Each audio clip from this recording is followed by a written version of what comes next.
they will not, maybe you'll have to repost this stream now. As a different link.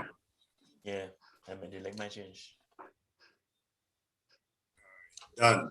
Maybe you'll have to repost this stream now. As a different link. Right, yeah, that's it, Dev. It's saying live on YouTube now. Maybe you'll have to repost this stream now. Yeah, so you want to close that window that opened when you said stream live, you could close that browser window. That's it, Dev. It's saying live on YouTube now. Yeah, so you want to close that window that opened when you said stream live, you could close that browser window. Example, it's live on YouTube now. Let me just close down. If you want to close that window that opened when you said stream live, you can close that browser window. Example, it's live on YouTube now. Just close down. If you want to close that window that opened when you said stream live, you can close that browser window. Right. That should close down everything else. But Right, so that's it. Yep, you're good to go there. Are you all seeing something on YouTube now? Yeah.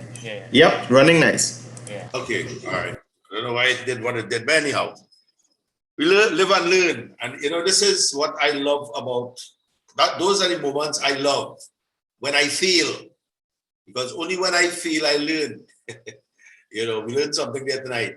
Yeah, fans, I now remember what I have to tell you. You know, when you set up your lighted, your lit LED bulb, you said? Not me, but the guy lit a neon light. A neon light, oh. Yeah, if you take a neon tube and hold it by your antenna, it will light. What do you think that got me involved with ham radio too? 9Y4 LR, Ralph Samlal. He came home by me, he's a good friend of my dad. And he came home, he had an Atlas 210X, it's communicated via AM. And he said, tell my dad, bring a fluorescent bulb for me. And we out in the road. And he key up the Atlas 210X, and I see that fluorescent bulb glow. just like you, we were interested from the same right. stuff. right. That's what I know how to tell you. All right. Let me talk to one of my students here from yesteryear, Mr. Nadeem Haidar. Good evening and welcome. Hi, good evening, everybody. Nice to join you all for the first time on the conversations here. Hope you all are hearing me well. I have had my license now since 2010, but I have not been active on the bands. I am now getting into the hobby a little more seriously. So you will probably hear from me in the future on the air. I have been involved in electronics for a very long time. From the time I was born at home, we always had computers and electronic devices. I kept a strong liking for that field, even though I kind of studied more on the IT side of it and in computers and project management. But I remember the days in Apps when we had the amateur radio station there with Dave, and I believe the first exposure we had of that station was when we were in Form 2, and there was I think the space station passing overhead, and we broadcasted live on the PA system for all the students to hear. And ever since then, it was something that I felt interested in. And I'm glad to be at the stage now where I can participate rather than just look from the sidelines. So just these few words. Nice to see everybody on active and participating here. Hopefully this event will be more than monthly, and we could share and express ideas and make the hobby a little bit more interesting for particularly the younger persons who I think we need to get more involved in the hobby going forward. Thanks a lot. I think as a soul, I thought you were, I remember teaching you, but I'm glad that you were there to experience that space shuttle pass there. All right, great. And thanks and welcome, Nadeem. All right, moving along the list here, we have Stevenson. Good evening there, Stevenson. Welcome. Yeah, very good night to all there. God blessings, health, strength, and prosperity to all. The name is Stevenson Bala here from Separia, 9 Zulu 4 Delta Zulu. Well, like Dev, my first person who get me into ham radio was 9Y4LR. Because I and David's son went to school together. So we was kind of live and so it get, and the first man got me into satellite radio was a fella who lived in Claxton Bay who had 2 small cross yargies in the yard. I think his name is Dev. So that just, from there, everything went haywire. So still into everything, digital, everything you can think about in amateur radio. Fixing my own radios, building my own antennas, every single thing there is into amateur radio. I am there with it there. And my ride or die, entry CVA. When I'm in Baltimore, we hang day, night, morning, evening, every single thing in amateur radio we does together. I had one winter with him, but I doing our next one again. I promise him that no more field day and thing in winter. I doing it at all. But that's just about it for me. So blessed night to everyone, and let me keep on this thing going again there. 9 Zulu 4 Delta Zulu out. Okay, there, Stevenson. Looking at Ian and yourself, totally kind of resembling, and if you put on a hat, I can't tell all they apart. You might be a brother from a different mother. All right, thanks very much there, Stevenson. Atul Ali Kajim, good evening and welcome. Hi, good evening, one and all. The name here is Atul Ali Kajim, 904AAK. Also, AC2 Gulf Hotel. That's my American call sign. I'm a licensed Trinidad license since 2010. Same got my license around then as well too. American call sign. I learned well. I first came into radio at a very tender age with CB radio, 19XS. Myself and Jason, 9Z4 JDB. And when you're a student, you don't have any money. So after school, got exposure from the workshop that you guys held at San Fernando Hill. And that piqued my curiosity even further into amateur radio. Joined the classes at South with the late and great Tony Limac. Also too, in the supporting the class was 9Z4 BM as well as 9Z4 Echo Juliet, Leon and Nigel. Got my call sign. A year after I got my American call sign, I became a VE as well. That's just in terms of getting new operators into getting like the American call signs and getting them getting the local call signs as well too, because the RSGB exam was a little difficult to administer here. So I'm currently on VHF right now. Hopefully this weekend I'm back on HF with a ZS6. So that's all for me, and thanks so much for allowing me this opportunity to speak there, Dev. Well, you're more than welcome, Atul, and nice to have you on board, man. All right, Ronald Newton, RGN, Mike is yours, sir. Yes, good night, everyone. Ronald, 9 Zulu 4 Romeo Golf November. I've been a licensed amateur radio operator since 2014. I've been involved in radio on the whole, starting with CB, since back in January 1986 as a junior React member. As a matter of fact, Robbie, 9 Zulu 4 Romeo Golf and I, we started off in the same junior React team in Woodbrook Sec. So we are also schoolmates way back and still involved in React. Well, he being the president of the React Trinidad and Tobago Council and the React International Director for Region 9. I am currently the president of St. George County React Team 4928, a founding member of that team as a matter of fact. So in terms of amateur radio, I'm still trying to get more deeply involved in it. I'm on VHF on Equilink a lot as of late. trying to procure additional equipment, HF and so on, finance being an issue, and with other commitments, work and family, trying to see how best I can prioritize everything there. Outside of that, I work for a division of the Ministry of National Security, and this is the Police Operations Command Center, which is very busy as of late, especially with regards to curfew and so on. So I'm not always around, but once I'm available, I try to monitor and come up on here where possible. All right, thanks very much, Darren. Okay, and we have Philip, 9Z3 Papa Lima. Good evening, Philip, and welcome.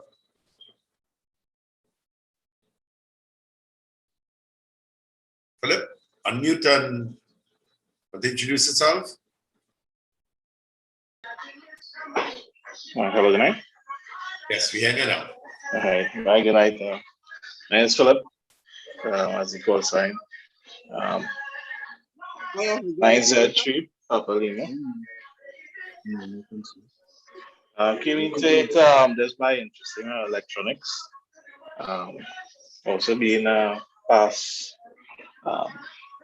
worker with TSTT as well. I really happened to be one of the customers was operator as well in Mokoya. From there, you did just give like a brief introduction, like what it was and stuff. Then like after that, I did some like research and it never really follow up on it after. I then I meet up another operator. I think his name was Joseph. That was in the Las Lomas area. He ended up as well introduced me again to it, whereby he was able to scan different frequencies, and also one of the frequencies it showed me was the airport status. So he was hearing the weather report and which terminal and stuff planes are coming in. So that as well piqued my interest. I not follow it again, and then after last year, I not get my American call sign as well. Then later come and apply locally for my local call sign.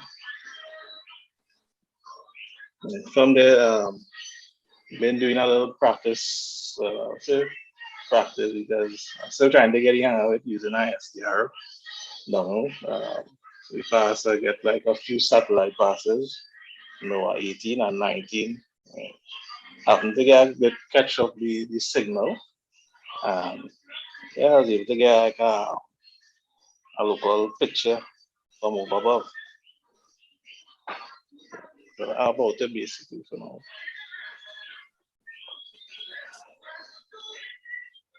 All right. Okay, there, Philip. Thanks very much there for that. And you see, we have a wide, it's interesting with when we listen to what the hams are involved in, I know Stevenson is getting his feet wet into weather as well. And here we have Philip as well. So we have quite a lot of conversations we can have, I've seen for future programs or future sessions like this. And we'll turn into one of Trinidad's top contester, Mark. Good evening, welcome. Mr. Fraser.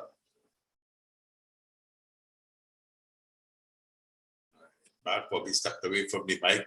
Let's see if all right, we'll move across to Brahmi. Get rid of Brahmi. And Brahmi was the South rep for the TTARS. He was the South rep.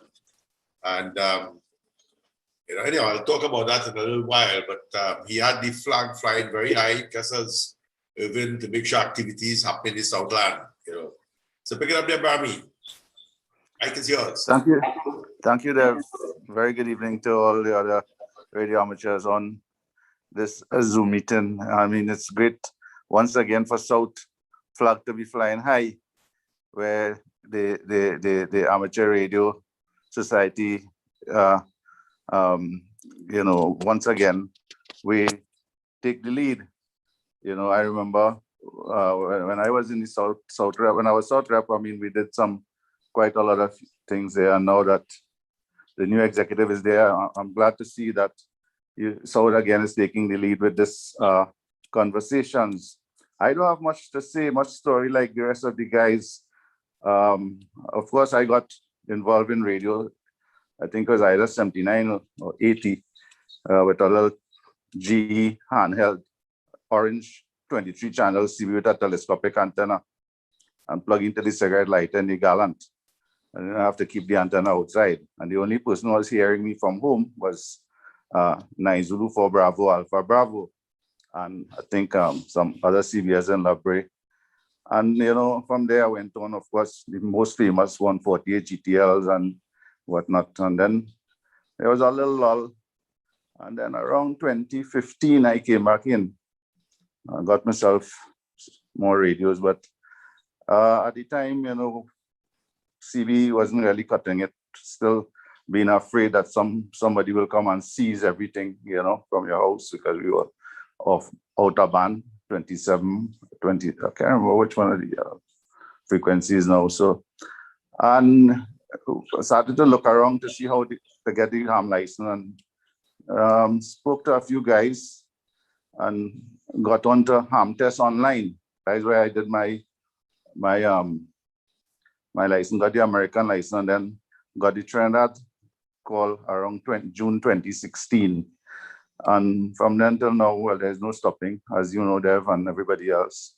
I love my radios, and I will continue from now. I'm retired now, but now self is more radio there. So thanks again, and 7-3 for the time being. Yeah, Brahmi alive when he say more radios. You will see Brahmi shock. It's ad infinitum. All right, thanks very much, Brahmi. Fedna, La Chapelle. Mike is yours, sir. Good evening. Welcome. Fedna? Let me see if Mark is back with us. Mark, you back with us? 9Z4 Yankee. Yeah, good day. Yes, Fedna, you go ahead.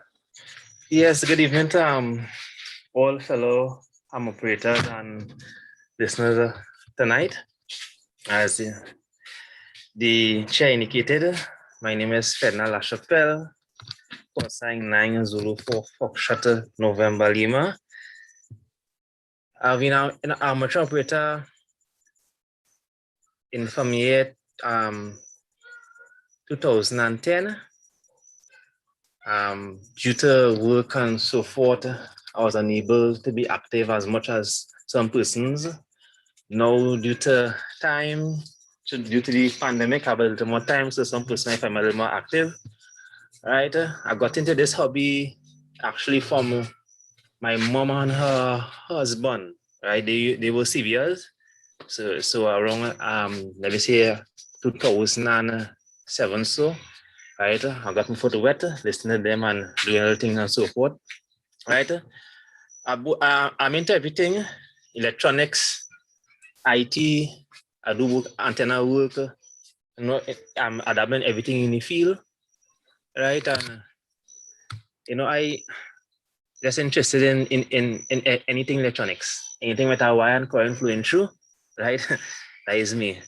Okay, yeah, and I basically I'm actually from the central area.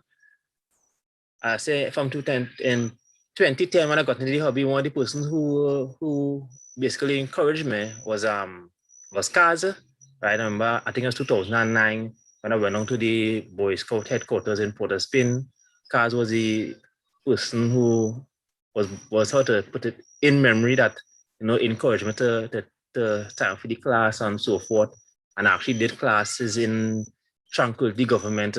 One of my tutors, two of my tutors would have been one called Cleveland. I forgot his course sign. He ended up migrating midway into the class, and the class ended up basically stopping him. And I also remember Jeff, I forgot Jeff call sign, right? They used to come and tutor us down in Tranquility Government, and basically that is it for me for now.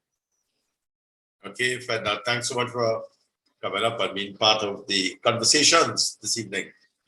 Moving on, Robbie, 9Z4 Romeo Golf. Good evening. Welcome there, Robbie. All right. Hi, good evening, Dev. Good evening, everyone. Story. Well, I started in radio in the early 80s when I was in school. Two things happened. One, a physics teacher by the name of Harry Amau was a CB radio operator and involved in the REACT organization.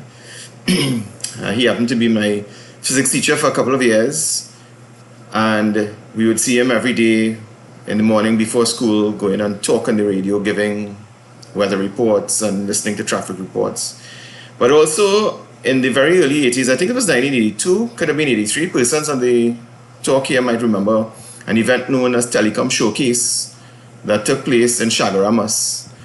And somehow I ended up there, and I'm seeing some heads shaking, right? So is it 82, 83? And I was blown away with what I saw.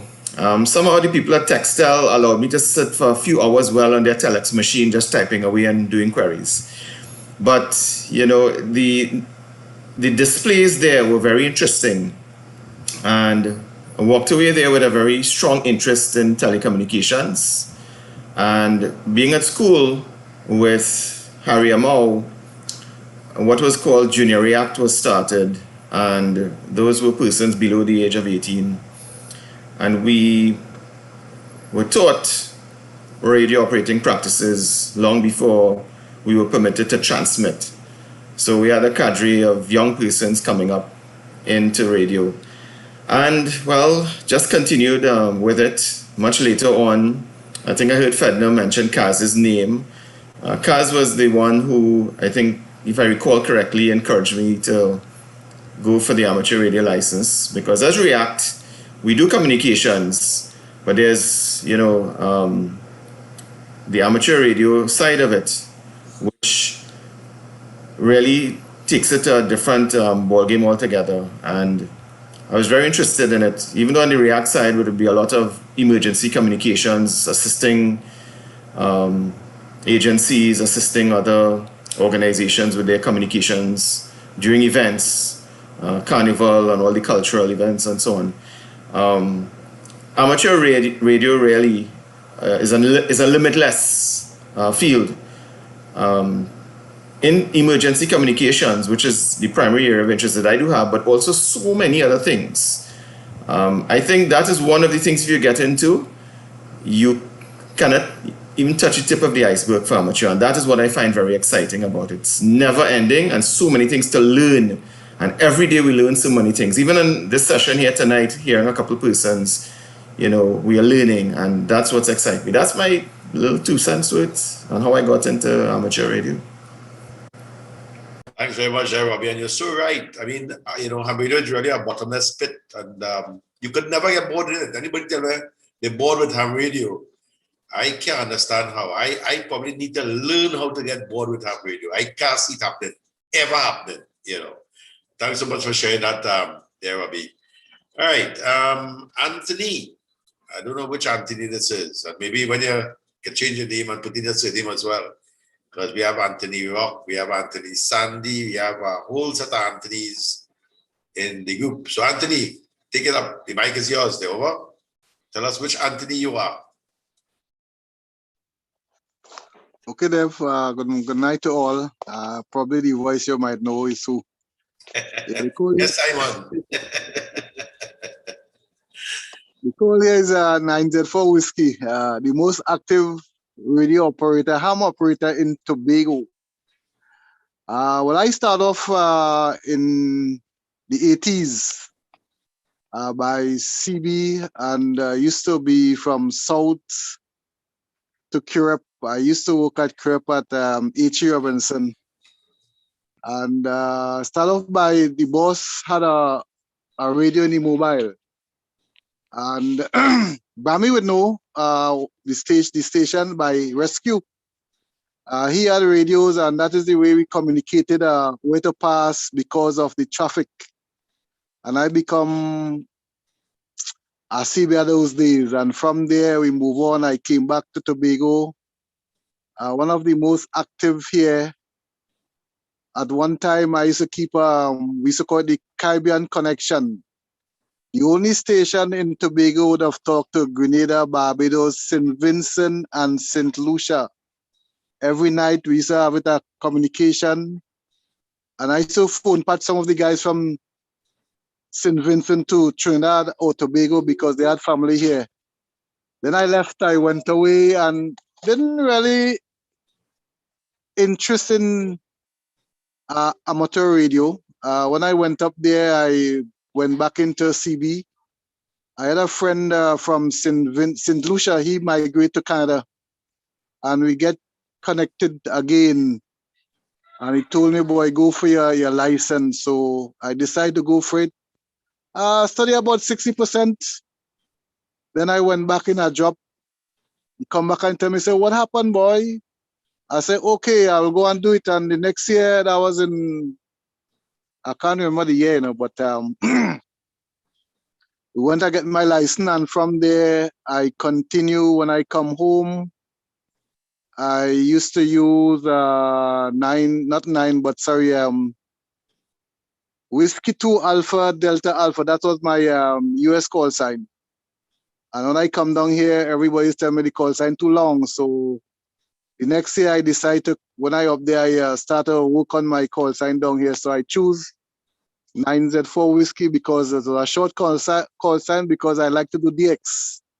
So I did not want to do no long call sign. So so I do enjoy in amateur radio, and one thing I like to, push the guys here in Tobago to do little things.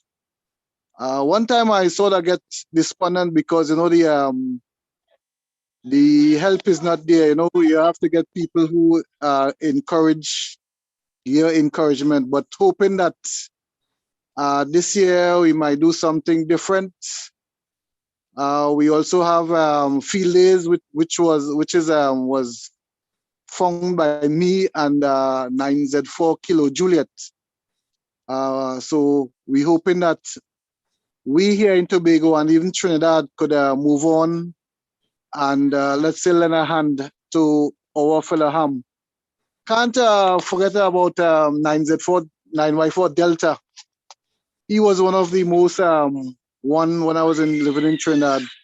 He had encouraged me to go and do the license because at one time I used to work at Presentation College San Fernando, where Tony Limac was there, and they always encouraged me, but we never took up the opportunity until we went away and get our license. But it's a nice thing, and encourage everybody to go forward and go full head along there. Yeah, okay, Tony. Thank you so much for sharing that. Very, very interesting. And there was something that you're talking about there that I remember that I said I talked to you about. But anyhow, it happened with France, but then you said something else that distracted me again. So that's great to have you on board, man. And it's really, really good. All right, thanks so much for sharing again. Let's move across to our club president. He's president of TTARS, Dexter. Good evening and welcome, Dex. Mike is yours there, over. Unmute.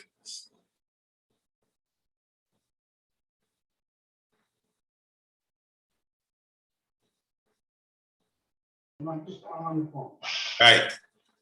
Good evening, everyone. As everybody know me, name is Dexter, 9Y4 Charlie. Actually, was one of the first 9Zs that eventful year when they introduced the no-code license. My call sign was 9Z4 Alpha Charlie.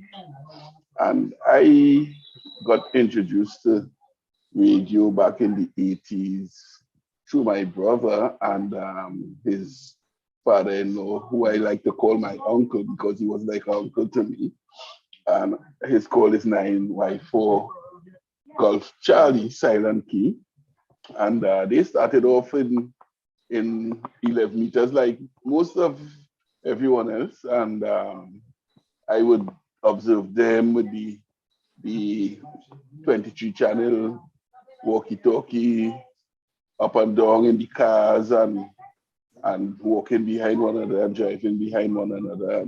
It sort of sparked an additional interest in me because I always had a thing for communication wanted to know, well, how that voice ended up in the radio. So I always wanted to know how that was happening. And then fast forward a little way down the line, 9Y4GC, well, Mr. Carl, he got into amateur radio and he started hosting the classes in Enterprise where I lived. I would sit in the classes and started studying to get my license. I would have been around 14 at that time. And well, unfortunately, I wasn't able to write the exam at that time because I had CXC and stuff to study for. So I wasn't given the money to sign up for the exam by my father. And I got my hands on a Cobra radio while I was going to school and had some fun with that. And then, well, forgot about radio for a bit. And back in the 90s, it would have been around 1994, 1995, I got back into CB and started enjoying it so much. I said, why not go all in? And I made contact with someone. I don't remember who it was, but I found out that TTARS was operating out of Boy Scout headquarters, which wasn't far from where I was living in Port of Spain at that time. So I went up and signed up, and then the move from Boy Scouts to Mukurapuru, that's where I did my classes with 9Y4 Radio London, Leon, as my tutor. And then I started learning CW with Jeff 9Y4GE, then 9Y4G now. And so in the story, I got licensed in about 95 or 96. I don't remember the exact date. I would have to go and pull out papers and all of that. But I have been around active, inactive, and well now fully active, whether it's on digital modes or HF digital or HF voice. I try to have a presence where amateur radio is concerned. And like someone else say, amateur radio is a great hobby. It's endless. You could never get involved in everything. You'd have to be a billionaire. And even though you're a billionaire, you still wouldn't be able to touch on everything amateur radio because you wouldn't have enough hours in the day and days in the week. That's it for me. Thanks very much, there, Prez, and for your contribution. I'm glad to have you on board. So we'll move across to his brother, Clifford. Good evening, Cliff. Welcome. Yes, good evening. Excuse me. Good evening, everyone. Are you all hearing me? Perfectly. Yeah? Are you all hearing me? Yeah, perfectly. Okay. Yeah, we hear you. Okay. Well, as Dexter mentioned, I got involved in CB through 9Y4GC, Silent Key, which was my father-in-law, who passed, well, of course, as I said. I remember he had a walkie-talkie, a handheld walkie-talkie. It was almost big as one of those old military walkie-talkies. And everywhere we go, we used to carry that with us. We were even able to, through using that, we started hearing foreign voices coming over, the truckers and things from the United States. And we started communicating with them. And I got more, well, very interested. Mind you, I was already into electronics. I was training in electronics at the time. And so I got so interested. Here what I did. I had a new B&K signal generator and a new Hitachi oscilloscope. I traded those two pieces of test equipment for a CB, for a Cobra 148 GTL. that had to be the most, thinking back of it, that had to be the most expensive CB, in the world. As a B and K signal generator and a Hitachi dual oscilloscope. And I really loved the telecommunications, being able to speak to people all over the world. I focused on DX. I didn't do anything much locally. I enjoyed DXing. I built my own antennas. The antenna that I used most was horizontally polarized 4-element 11-meter Yagi. And I was able to reach virtually all over the world. Well, I was mostly focused on Spanish-speaking countries anyway. So, and up into Quebec and Canada and those places. I didn't really think about or try to get into Japan and other places like that. But as things happened, the electronics field started to, the electronics repair field started to die because courts and they came on the scene and they started, people stopped repairing stuff. Everybody started taking out things on terms, you know. They started taking out things on terms and things like that.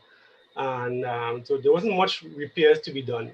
So in the early, well, about mid-80s, I had to go and do another trade, which I was already trained in, and I stopped CB work. I stopped using the CB and stopped the telecommunications hobby for over 30 years. Like lots of people, lots of people that are here coming back on now, they talk about the early 80s and about 30 years ago and so on. So now that I retired, which was about 2 years ago, I decided that I'm going to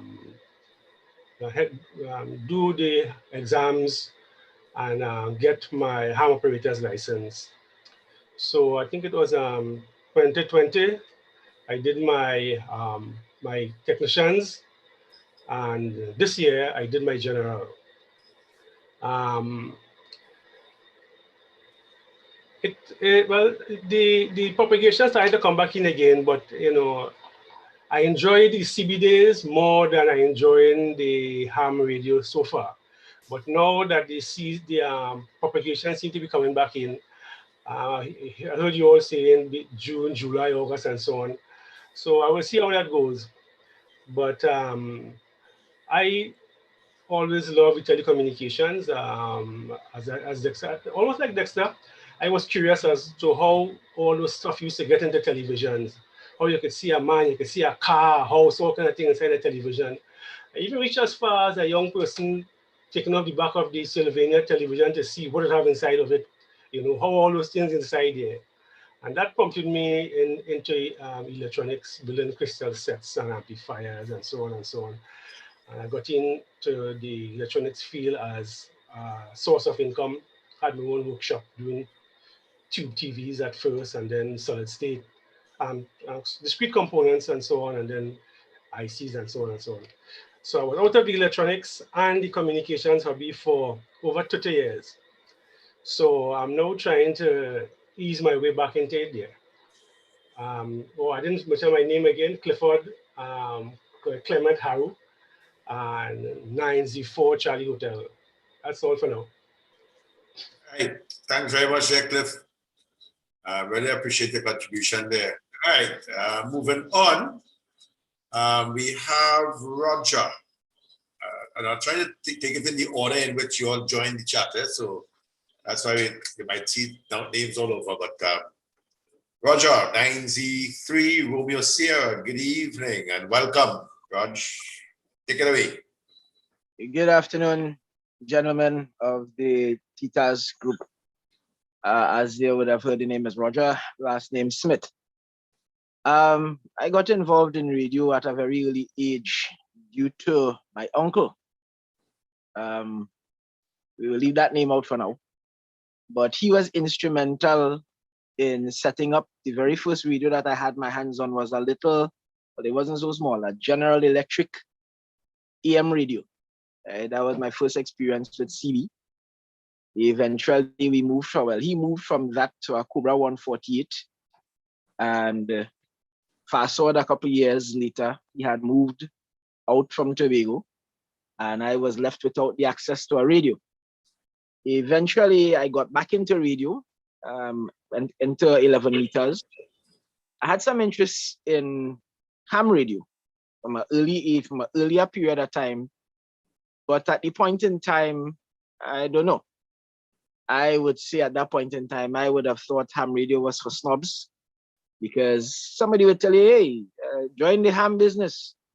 But when you ask them for the information to get into the same business that they're inviting you to join, all of a sudden they're going quiet, they get cold. So all of a sudden now they're inviting you to join, but no information to join. I gave up on that for a little while. Fast forward a couple more years again, and had the opportunity to react to try for the exam. Did the technician's exam, passed that, and I decided, okay, let's see what's going on from here. All right. I will forever tell people I'm a newbie. I'm always learning something new.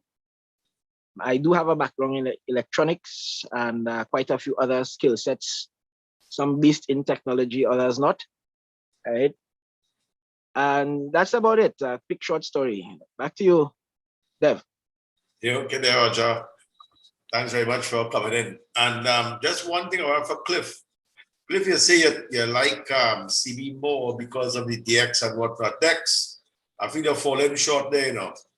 Clifford asked Dexter to show it, to introduce it to digital voice. I think you got to worry about propagation at a point in time at all.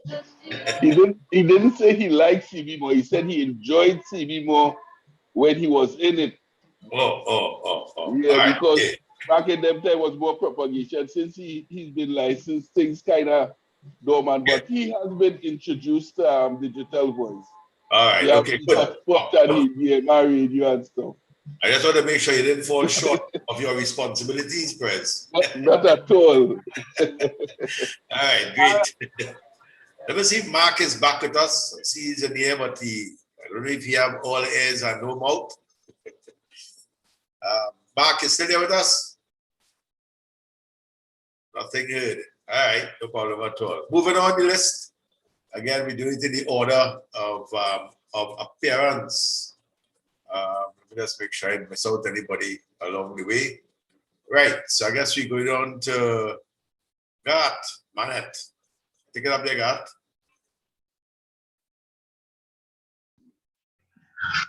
Hi, good evening. You all hearing? Yes, perfectly. Hi, okay, thanks again, dear Dev. Good night to all. My name is Garth Manette. I've been licensed through the American Amateur system from 2015. I got my Trinidad call sign in 2016. Since then, I would not have been very active. Well, was not active at all. I just had the license dormant, had no equipment. Eventually bought Bofeng radio, still wasn't active. Moving forward a little bit, co-worker at work, he came into the office, he started working there, he had his American license, he got his Trinidad reciprocal, and then he encouraged me into it, so that would have been probably around 2018, and that's when I got active and on air in ham radio in Trinidad. What sparked my interest in it? Back when I was probably around 5 or 6, my dad would have introduced me to telephones via the tin and string setup, where you'd use 2 tin pans and a tire string between, and we'll talk on that. Moving forward a little bit into secondary school, I got my hands on a FM wireless mic transceiver kit, built it. It was successful for about a week or 2. Would have been talking on the radio at home with it, playing with pranks on my brother and sister. And then later on in A-level class, I was introduced to the amateur hobby via a past student in the physics class at one of our lectures, and still wasn't really interested much. Coming into university, went to John Donaldson Technical Institute, did electronics, dabbled in some more electronics like that. Then when I got my job here at the university, it was heavily involved in radios. We had some DIY kits, the Hamtronics crystal oscillator kits, and VHF electronics. I had to build your own radios and antenna systems to do the communications for the office. So that was one of my main responsibilities starting off at the seismic center there at the university. Then later on, well, when a colleague came in and he encouraged me to start using the amateur license a little more and make use more of it. So that's about it, yeah. Okay, then, Garth. Fine. Just one quick question, Garth. What year did you join? 2006. Oh, okay. All right. There's a reason why I ask you that, and I'll explain a little bit when it's my turn to talk. All right. Moving on, and I think the next person that we have to go to is Thomas. Good evening, there, Bernard, and welcome.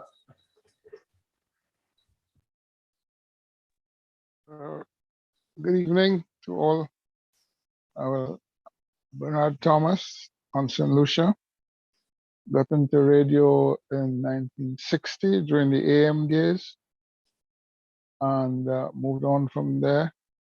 We started with a AM radio, crystal control, and a Pi receiver, my mom's prime receiver. You can hear me okay? Perfectly. Okay. And we took it from there.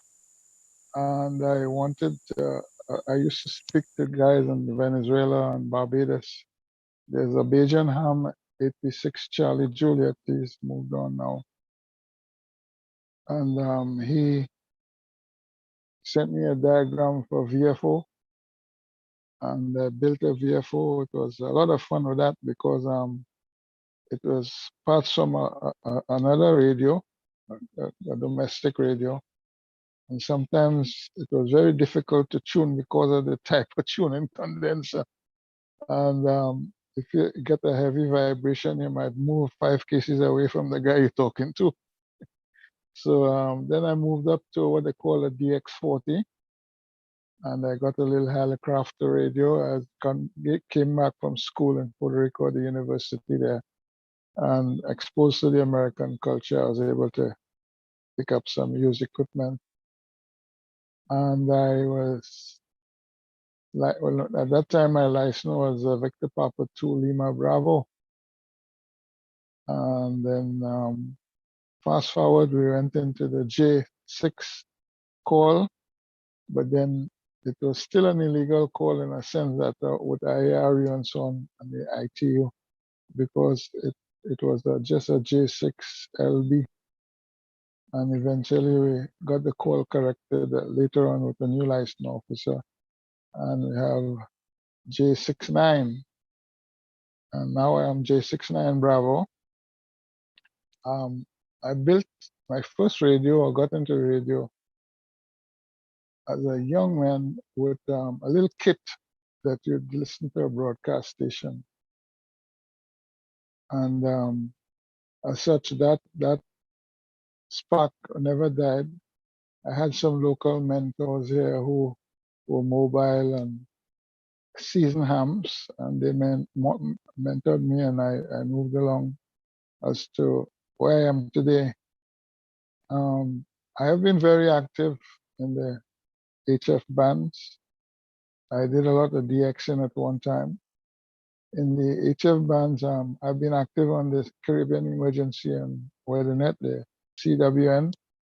I was net manager for a number of years, and I sort of give way to the younger guys. And as you know, traditionally the network, by tradition, something comes up and down, and it's at a low ebb now because it's running like automatic, and the first guy who comes up takes the net and keeps it alive.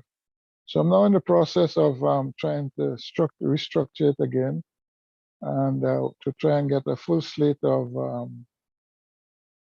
operators, net controllers for the 2021-22 season. And well on my way, I've got about 4 or 5 guys in the process. We have a chat room, which I set up on the WhatsApp as well, and that is helping with the progress along. So hopefully by the end of the week, this week, we should have a full slate of net controllers for the CEWN. And right now, I'm pretty active on the digital stuff. I also run a net on EHF, UHF 153530. I do a Saturday night session there. Very interesting. And there's a complete network, as most of you would know, all the way from North America around. And then there's an international net on that same VHF frequency run by VK6 QQ, I think. So that is very exciting. That's my latest excitement there. And being to speak on a little Bofeng or on UHF, VHF radio, and speak to guys in North, South America, Europe, Australia that works there via VHF, because we have a couple of nodes all through the islands now. The last node, we were able to get St. Vincent online, day 88, just after the volcano eruption there. So it's a lot of fun there on VHF. But I love radio. It's my lifetime hobby. And I'm 80 now, 80 years old. But I will not, it's my sanity. So I'm enjoying every moment of it and continue. And I try to assist as many young people to get involved. We're also working on a project to get some J66s back up to do their extra class exam and come up to J69 and to be active in the bands. So that's about it now for me. And I'm enjoying this session. Thanks for the invitation, and certainly a pleasure.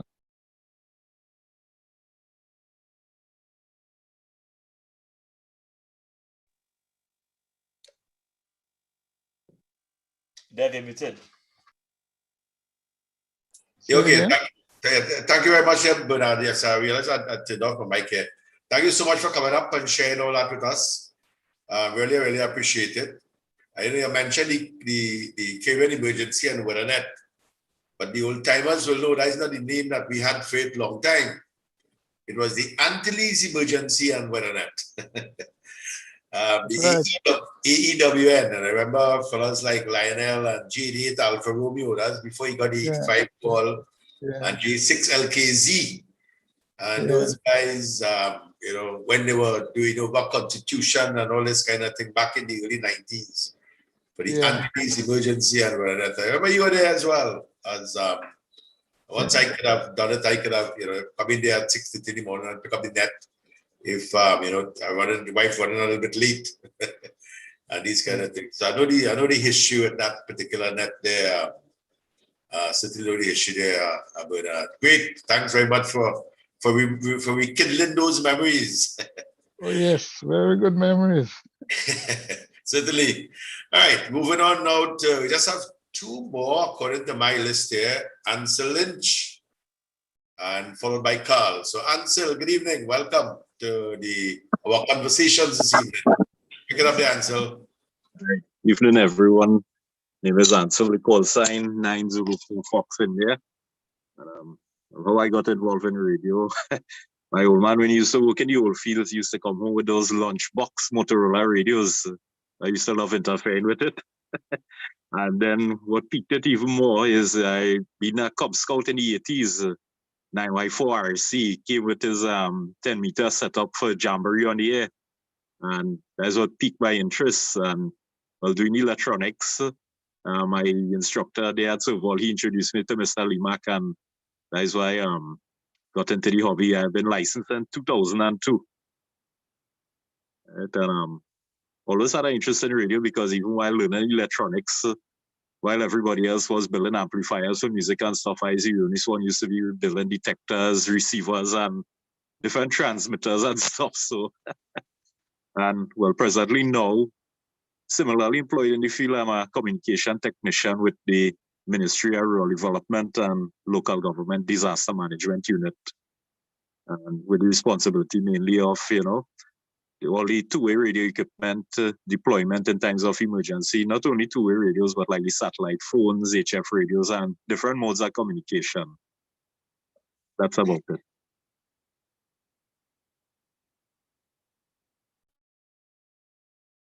Yeah, right. I just muted again. Yeah, thanks very much, Ansel, for sharing that with us. Really appreciate it, and glad that you were able to at least come on board there. Actually, I now realize we now have two persons. Erickson LeBlanc, J73 Echo Sierra Lima. Pick it up there, Erickson. Let's hear your introduction. Good evening, gentlemen. It's an indeed. Are you guys hearing me? Really, yeah. Perfectly. It's indeed a pleasure to be here. Thanks to J69 for sending me the invite. I can call myself the baby in this group because when I listen to all of you guys there, some people have 20, 80 years of experience. I only have 4 years in ham radio. However, I've been a technician for the last 35 years, 30 years with cable and wireless, climb towers, climb mountains, install all kind of stuff. In 2016, I decided to retire. I got fed up of the business of dealing with guys who just push paper and don't understand how technicians think. I've really been interested in radio for a long time, but then again, because of my previous work, is like you just felt that you were part of the technical stuff, so you couldn't be bothered with radio. And one of my main mentors was a guy called Whiskey Alpha, Juliet 73 Whiskey Alpha. You guys may have heard of him. For years, he's been at me to go get into radio. We used to be in CB back in the days, and then I just decided now I was going the other route.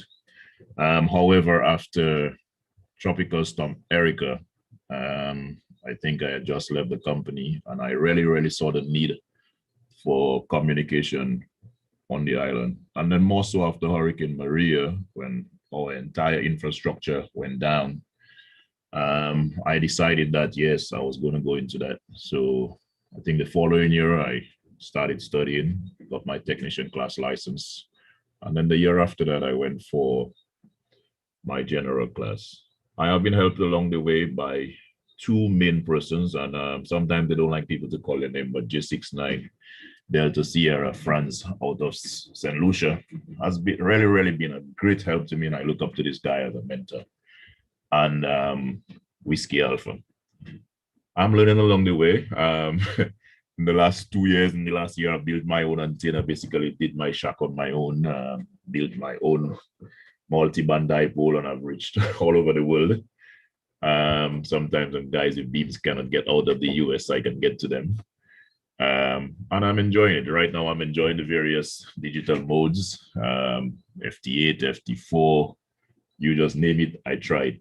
I'm here to learn, and this group I'm seeing is a good group because I'm seeing a whole lot of gray-hairs people there, so I know it's not age, it's wisdom. Yes, Franz, it's not age, it's wisdom. And ham radio, that is what it's all about. Make your own stuff and learn from others. I've never met Franz in person, but I know him, he's like my uncle. So that's it for me.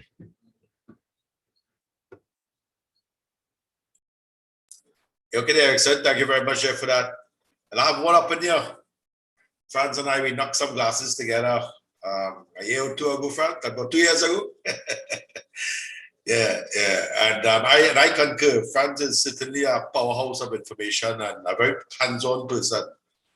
I have tremendous respect for the gentleman as well. So I know exactly what you're talking about. And Wayne, I remember Wayne from back in the 90s as well, when we were trying to get Dominica on packet radio and so on. We used to have very long sessions on 80 meters when direct propagation used to be really great, back then. All right, thanks so much, Erickson, for sharing that, and glad that you could make it Let's see, we have the Caribbean fairly well represented here. Good evening, Carl. That's the last on the list, I think. And somebody will let me know if I missed out someone, but let's pick up Carl first. Good evening, Carl, and please introduce yourself.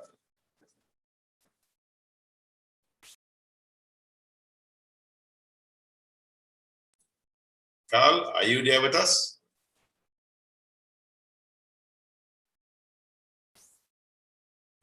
Wonder if Carl is hearing us. I seen like Carl, he possibly hasn't joined with audio. Seen video only. Yes, I now see that as well. Yeah. There's no microphone there. Okay, Carl, well, please you're listening. And I see we have 16 persons listening on the YouTube channel, so it's quite a good thing here. All right, let me introduce myself now. I am Dev, and I'm Win4 Delta Golf. Just to give you a little, I'm going to make it very brief because if I go to talk, I could talk for the entire rest of the night. I actually got involved in the hobby. Actually, my degree really is in pure physics and applied physics. And the reason why I did physics rather than engineering is because at that time in the 80s, late 70s, early 80s, the engineering degree was more power systems. The only real electronics that they didn't have a computer department there. So it's only most of the engineers from UV in those days ended up in power station type stuff. I wanted to do electronics and telecommunication. The only area that I could have done that in is in physics. So my degree is in pure physics and applied physics with a major in electronics and telecom. My final year, I wanted to do a project on telecommunication. So I went to my lecturers and I was saying, I want to do a project on telecommunication. I've not seen any. So it so happened, that's why I asked Gart what year he joined. Because it so happened that Seismic Research Unit, they had these 2-meter transceivers that were, they used in the various Caribbean islands that would hop signals from one to the other. It would be multiplexed and come down to the seismic. And then they would separate them and they would process them and whatever else. So what they wanted to do was to extend the bandwidth on some of these transceivers. There was a guy there from MIT, Dr. Dale Morgan, and I don't know if you ever heard the name Dr. Dale Morgan. He was a MIT professor, but he was there. Pretty young guy too, very brilliant. And he was our direct supervisor. And basically, to cut a long story short, that was the project. But because of the magnitude of the project, could not have been done by one person. It was a double project. So there's another guy who was in my final year class. His call sign is 9Y4 Alpha Juliet, Eden Jervey. He was my project partner. And we worked on this project and he said, but Dev, you ever considered getting your ham radio license? I said, what is that? And I remember Ralph Samlal had that and whatever else. So I said, well, yeah, I now that you mentioned it, how do you get it? He said, boy, the theory we're doing here is way past what you're going to do, study for the exam. So why not sign up for it? So we signed up for the certificate exam, passed the exam. That was back in 82, I think it was, 82. And I wrote the certificate exam then. I was still in UE. And then I had to do the more school exam. I did that, studied for that in about 2 weeks. My little secret to studying more school is set the date and go and prepare for the exam, like we do for all exams. Set the date and prepare for it. So I set out to give myself a 2-week deadline, passed the exam, got my call sign, didn't have money to buy equipment, I don't come out of university. So the only thing I could afford was an ICOM 0280 2-meter handheld. Then this dual band handheld was never heard of. That was back in 83. I got my amateur radio license. And eventually because lack of money, necessity is the mother of invention. Lack of money caused me to build antennas, repurpose computers, started off with the Commodore 64 and doing all sorts of things with it. And you learn. I was one of the first, probably OJT, on the job training. learning ham radio as you went along, looking at the big guns like Lear and them with the big fancy station with towers and rotating antennas and all this kind of thing. I say when I could ever own stations of that caliber, you know, and you know, involved in always like to be, you know, if I hear something, I'm what I consider to be a first adopter, or early adopter of any kind of technology. Once I hear it happening, I want to try it. Okay, cost me some money in the long run, but that is the thrill for me, the passion of, you know, building things, investigating. I remember when packet cable came out, I know the AX25 protocol like the back of my hand, you know, work out the timing. If for them the boys call me, you know, they're not connecting. I say, check your frac, check this, check that. What is the value? You know, I could, you know, so going up with the hobby, and then you went into things like satellite communication and HF and RT2I and VFAX and the whole gamut, the whole spectrum of ham radio. And, you know, now we into digital voice and all that sort of stuff. So, and, you know, as the speakers before me had said, ham radio is really, really extremely interesting, you know. It's really, really extremely interesting. I love the experimenting, the building part of it. I will build something, it's working fine, have it just running in the background while I look at another project to focus the sights on, you know. I know Franz is just like that as well. When we talk, we always hear, we always exchange, you know, what he's doing next and that sort of stuff. That to me is the passion of ham radio, you know, trying to get on the air with the cheapest way without having to spend too much money, because, you know, and that's about it for my end. Well, I just want to mention something as the Prez and Clifford, you know, they spoke about Carl, and this will bring us back into this conversation thing and the whole rationale for it. Now, in Trinidad, back in the early 90s, the way in which society morphed into happened because of some activities from one of the guys called Carl, okay, 9Y4 Gulf Charlie, Peter Joseph, 9Y4 Papa Julia, Vince, he who still lives in Cuba, 9Y4 Victor Foxtrot, our then Director of Telecommunications, Winston Ragnier, 9Y4 WR. We used to meet every Sunday in a building provided by one of the guys from TNTech, okay? That's Roy, and 9Y4 RJS. Although Roy was in Central, he never used to be there often. So we used to meet every Sunday for a meeting, and we were the Central Region, or Region 3. Region 1 was Port of Spain, Region 2 was East and Tobago, Region 3 was Central, Region 4 was South. And every Sunday we would meet there religiously from about 9 o'clock. And it will, sometimes we have just a meeting, sometimes we have meeting and drinks, sometimes we have meeting, drinks and food, okay? So the time varies between going home between 11 and maybe 7 o'clock, 8 o'clock in the night, okay? And we became very, very close, and while we met, there were quite a lot of projects that the Region 3 would have actually, you know, initiated for the entire society. And then the society, the Amateur and Amateur Society, realized that, and the Region 4 was also very active, okay?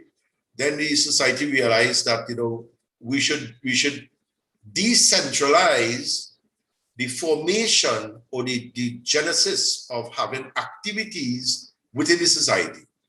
So each region, for example, we would do a transmitter hunt. Region 4 would do something. Region 1, which is Port of Spain, would have a line by Maurice Hernandez house in Cumana. And Region 2 would have some little activity and so on. So every region would plan maybe 1 or 2 events for the year. But if each region do that, then the society will be actually having about 8 to 10 region activities for the year, okay? And that was the structure with which the regions are supposed to operate, okay? So you only have to take the lead on maybe 2, 3 maximum events for the year, but you'll be participating in quite a few during the course of the year. And it's because of that, I was talking to Irvin, and I say, this is what is supposed to happen. It is like, I'll use the analogy. If one of you all, your garbage truck is not picking up garbage, who do you go to? Central government or your regional corporation? Okay?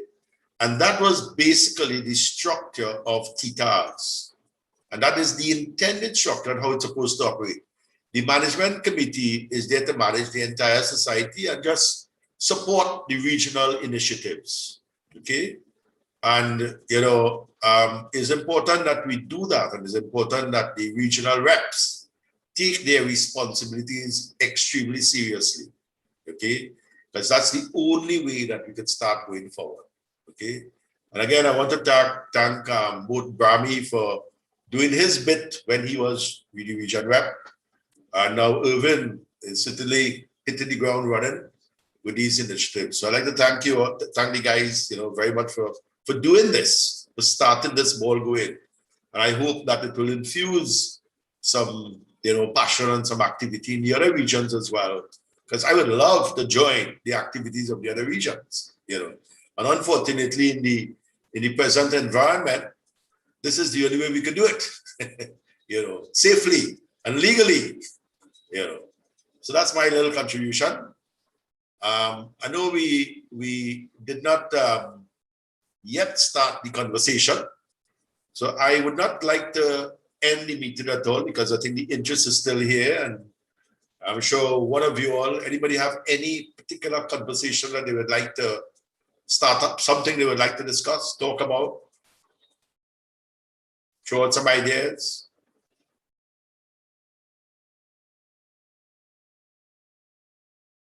Now this whole program is in its genesis, so maybe ideas from the floor. What we could do to this program. This is the first meeting. What you think this program needs? I don't think in the next session we're going through any long introduction anymore, right? We know each other. The few that come in, we'll probably ask for an introduction, but by and large, we'll say good evening, everyone, and welcome, and start the conversation. But I think the introduction was very important today. So let's hear from the floor now. What are some of your suggestions? Just raise your hand if your camera is on, or you go to on the bottom there, there's a section there on reactions. Where is that? More there. Reactions, okay? And if you want to raise your hand, there's a button for raise hand. I'm going to raise my hand. And once you raise your hand, you will go to the top right, top left of the screen. So let me lower my hand. So anybody have any comment, suggestions? We're here to learn. We're all in learning mode right now, people, as ham operators.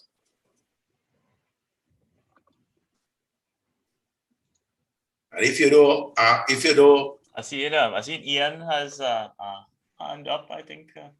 Ian. Yeah, you go right ahead. Yeah, sorry. Yes.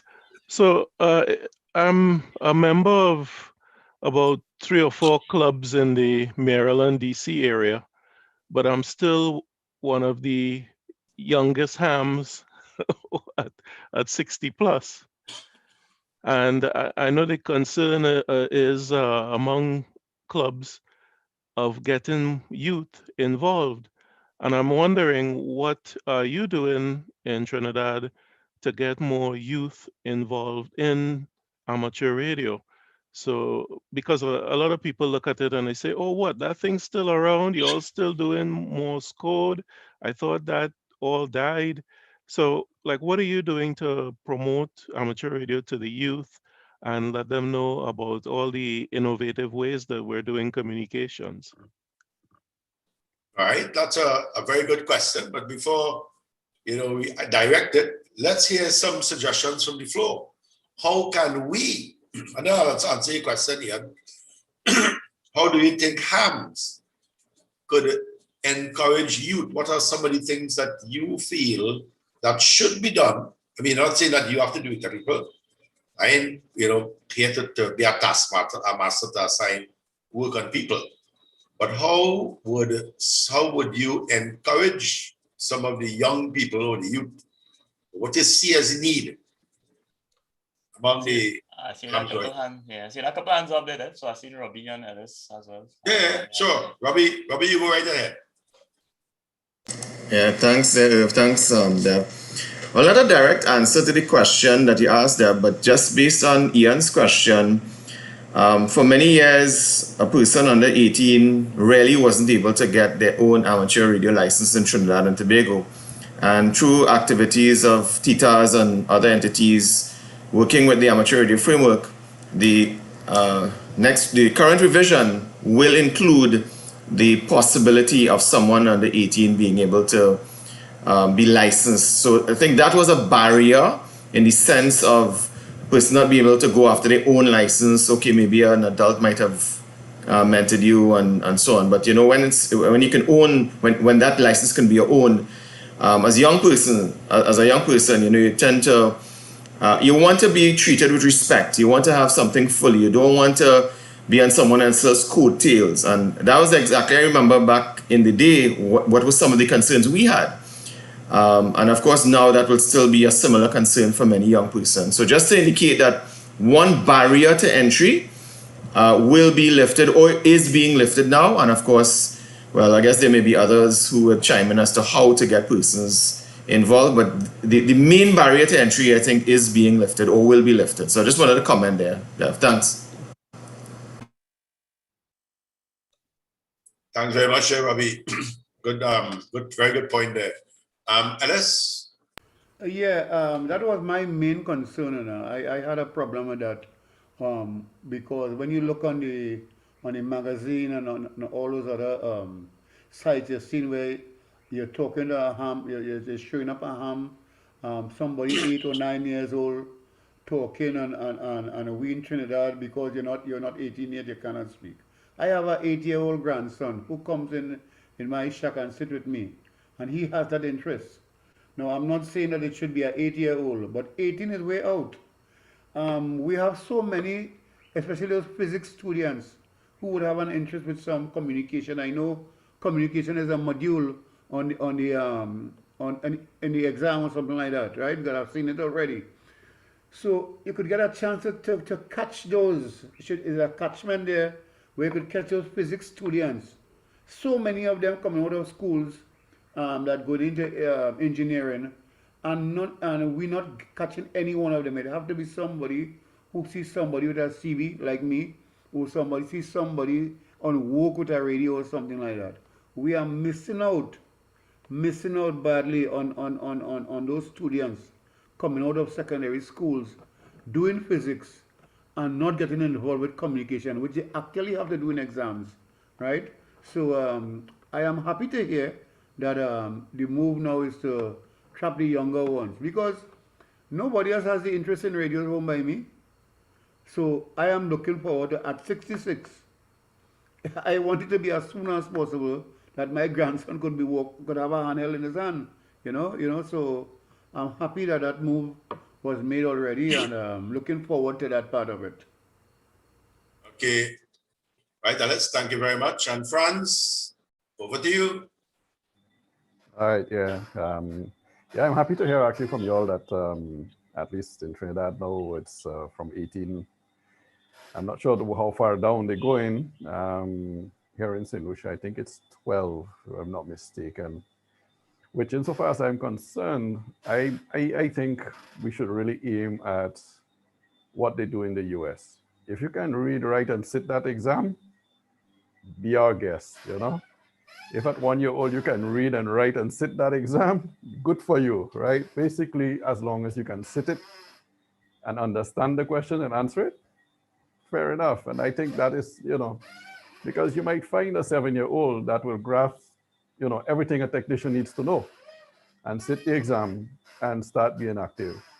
And there's no reason why not, you know. So I'm really happy to see that, or hear rather, that in Trinidad now they're removing from that 18 downwards. So that's a good thing. How to get the youth involved? Well, I tell you, that's an uphill battle, to tell you the truth. But I think the very interest that you, Dev, have close at heart, which is like the digital modes and these kind of things, these, I think, are the things that you can catch the eye with, you know, because when you tell them, you know, I have a radio and I can speak to this guy in China, and they say, yeah, well, I have WhatsApp and I can talk to the whole family in China in one go. So, you know, you lost your battle. But if you can interest them with things that, you know, lie close to their heart, which is, you know, modern stuff. How can you hook up your phone to the radio and do something, you know, that kind of thing. These are the things that will interest them. And to kind of go along with what Ellis was saying, you know, you have to catch them out there. And the only way you're going to do that is basically field days, you know, because you driving by in a car with an antenna on it, they might look at the car and say, that looks weird, but you drove by, you're gone. But a field day, you're somewhere that, you know, they can walk by and say, hey, that looks interesting. I come and talk to you, and now you can gather their interest with different things. So I think field days are very important, you know, to get people interested, especially younger people. Back to you, Dev. Right. Yes, Franz. Thank you very much for that, man. Very, very good. As a matter of fact, you know, let me just make a point on what you said there. So now the reason why I asked Ian, when Ian answered the question, the reason why I said I'll put it off to somebody else. I'm not answering because see, Erickson has his hands up. Just about that same thing about, you know, they have WhatsApp and they could talk to people. So one day I carried my arrow in school and I work in satellites, and I deliberately went to a class that is free, and I called students out.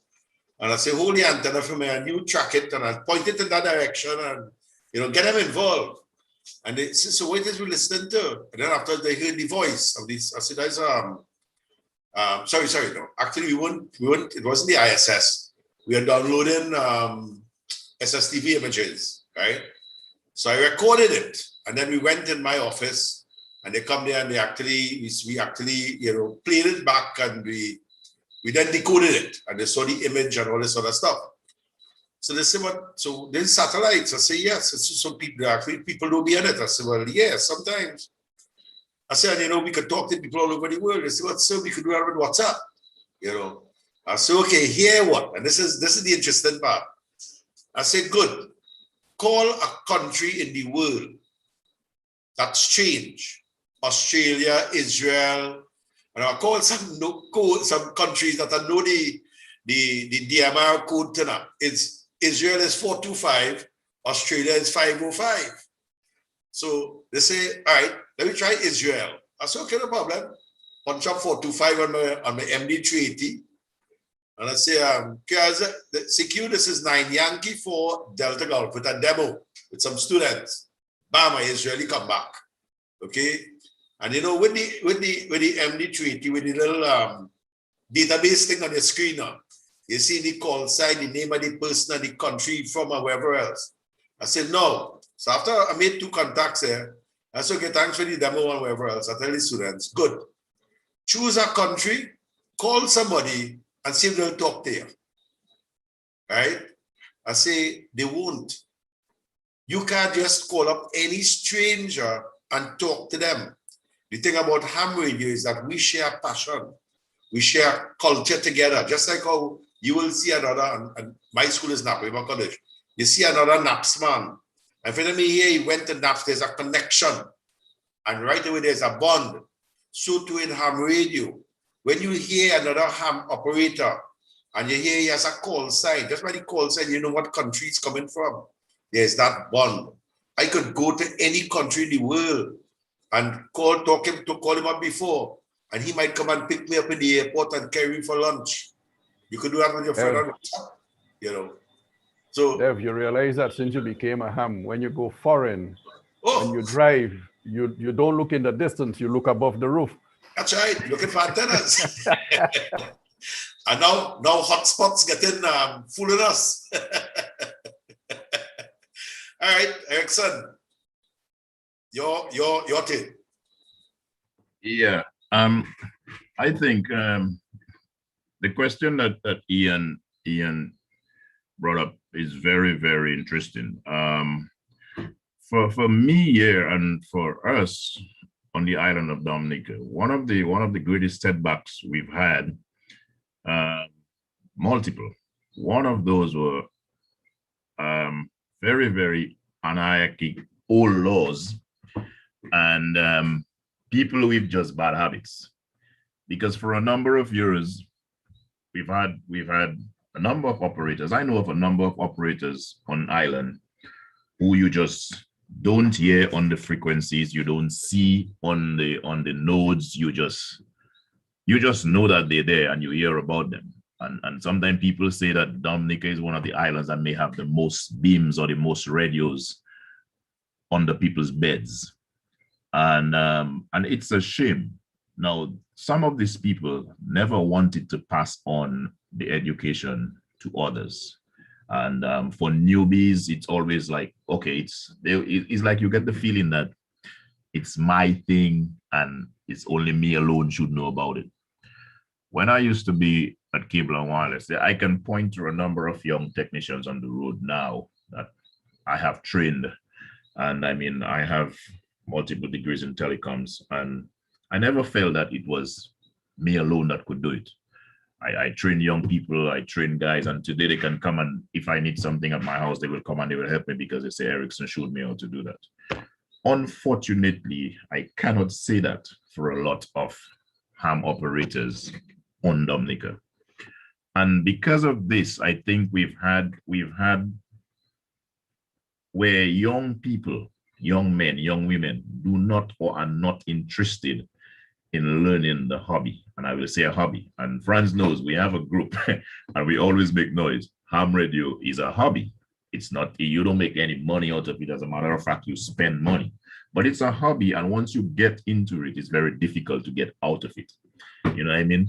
And I think if we can encourage more people to be part of that fraternity, if we can get more of those elderly people with radios, people with antennas that are underneath their bed, if we can get them out from underneath the bed and put them up.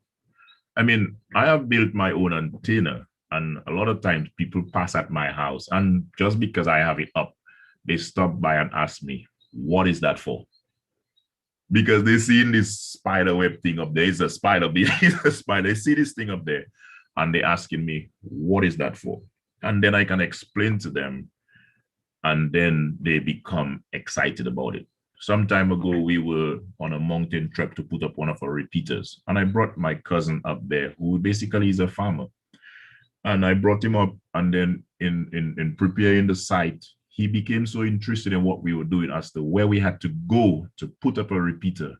And because of that, he said, Erickson, I want to learn and I want to get into ham radio also. Today, he's a J7 too, after maybe around just about 8 months, and just because I took him on a trip to one of the mountain sites.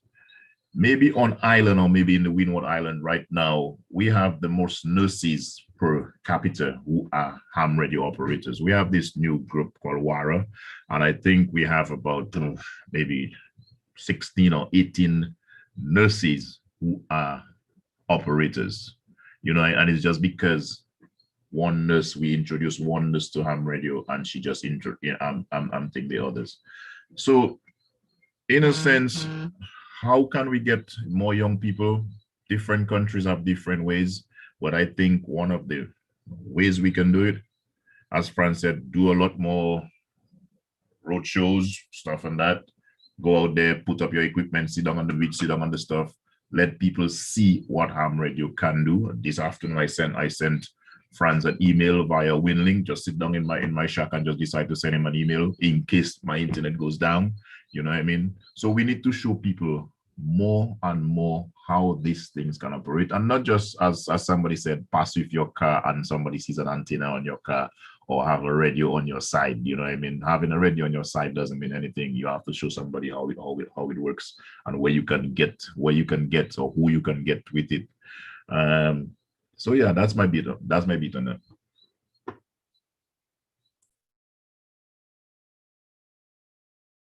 You're muted, Dev.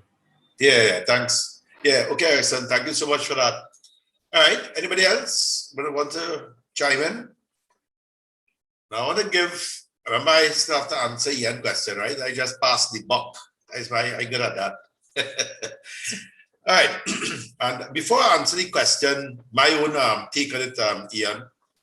Irvin, were you in school? What year you started college? I started NAPS 1997, 98.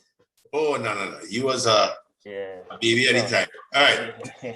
You remember the times when your brothers used to overnight in naps? Yeah. All right. Okay.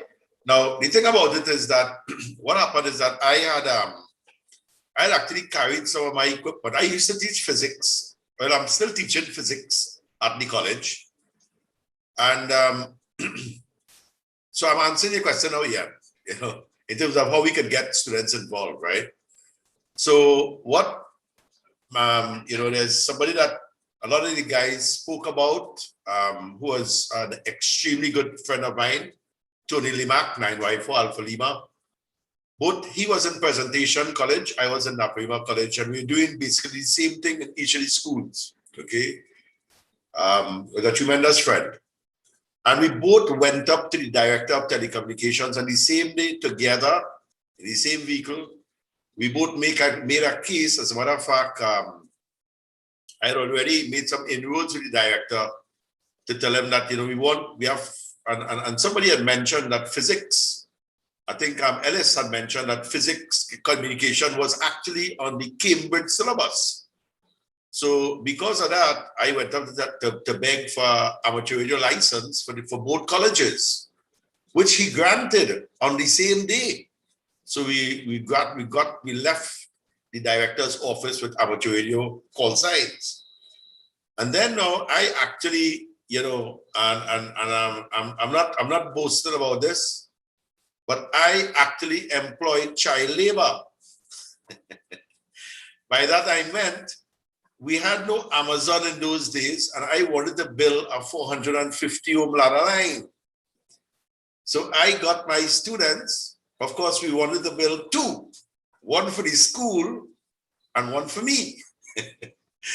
So I got these students. I had some 1-inch ceramic spacers that they use in thermocouples, a box of it that I got from one of the hams, 9Y4 Victor United, Frank Booker. And some 1.5 millimeter wire, black wire, and I used this, and I had so much of these pieces that I spaced them out every maybe 6 inches. So I built two, bottom line, put up as a Z6 BKW on the college, and we took part in things like, the ARL school roundup. We placed first in the world for 3 years continuously. We took part in something else. Oh, there was and the older heads will know him, Bobby Thomas. He was a radio announcer, and he turned, that was, I think, one of our day boss, Bobby, right? He turned a pilot in our local BWA airline, and he was a captain there, and he used to do the English, the UK run. In those days, he will fly from Trinidad to Antigua and then skate across the Atlantic. So he will call me the night before. He said, I'm doing UK tomorrow. Could you organize a sched? So his sched would be like around between 9:30 to about 10:30, that kind of window.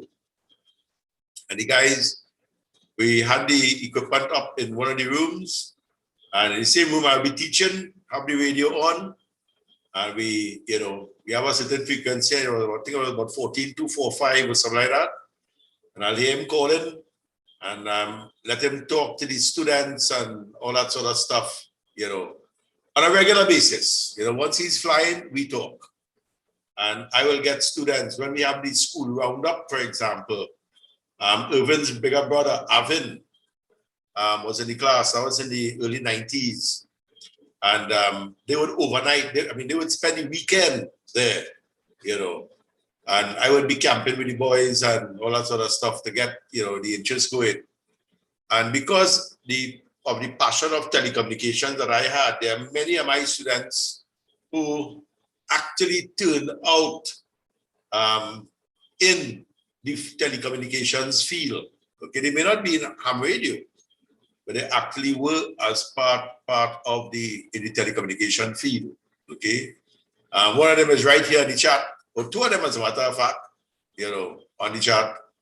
So we have to do our part, Ian. That was just my contribution, you know. Those are just the incidents that while I had the equipment up, you know, whether it be a two-way radio in my hand or setting up a station, well, I had to repurpose the room that my equipment was in, so I had to remove everything from the room, you know. And I think we have a newcomer. So before I take Garth, let me just ask Marianne Stoiv to come in, introduce yourself, Marianne, and then I'll take that. Mic is yours, Marianne. Hello, everybody. It's my first time to join live video, so it's a little bit strange for me. My name is Marian. I'm from Bulgaria. Presently, I'm in quarantine in Kapok Hotel in Trinidad. I'm a radio amateur since 2012, and I'm very happy to be part of your society here in Trinidad. I spent some time to read some of your regulations.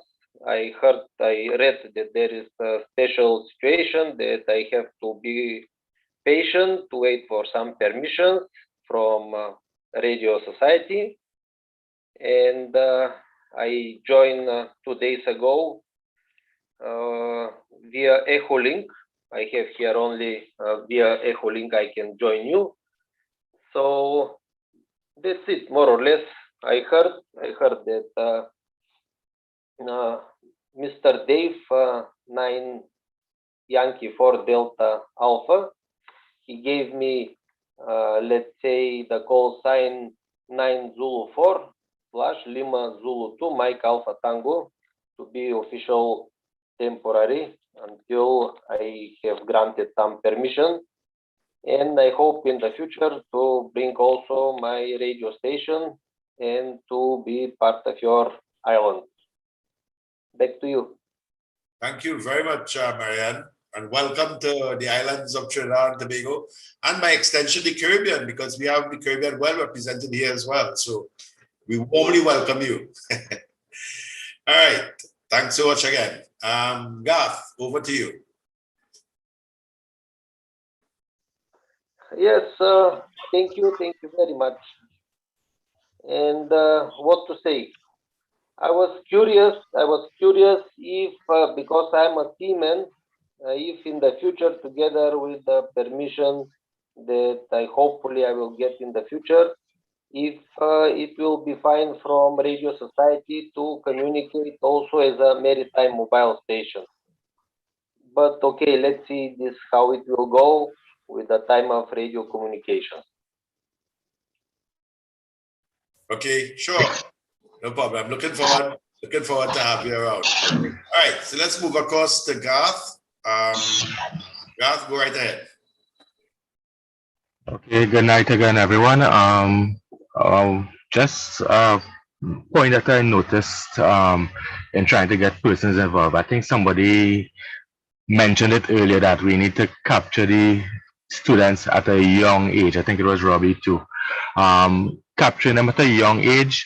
Yes, we have to do that, focus on that, because thinking about it, a young adult coming out of school, they won't have the funds available. Most persons won't have the funds available to invest in amateur equipment. And even if they are able to do that, they will be more likely focused on getting a job and going that route. And then they'll be getting into university. Most of them won't have time to get involved in the hobby. So we as the already licensed amateurs, we need to try to volunteer our time and get persons involved, encourage them into it. So as Robbie, I think, said earlier, you not only get them involved at a young age, we as the licensed amateurs need to provide the support and be there for them and give them that encouragement, because somebody young getting in, trying to get involved, they will be intimidated, they won't know how to operate and what to do. So yes, we need to capture them at a young age, but we as the older ones need to be there to support and push and encourage them into that. So coming out of school, they won't be able to invest in it themselves. Their parents mightn't give them the funds to do it. So we need to probably lend our support by probably creating a club station where younger ones could get involved and start working on air. And even like the older ones who come out of school going into university, we need to encourage them, be there, provide the equipment for them to in a club in that scenario. We need to set up clubs where we could have students and young adults participate in the amateur radio hobby. And that's just my contribution there. Over. Okay. Yes, Gat, I totally agree with you. There must be the support, and there is some important points there, especially the finance part of it, because you know, the thing about the having the license is one thing, and I can tell you for a fact, after I got my license, it took me a while before I had equipment.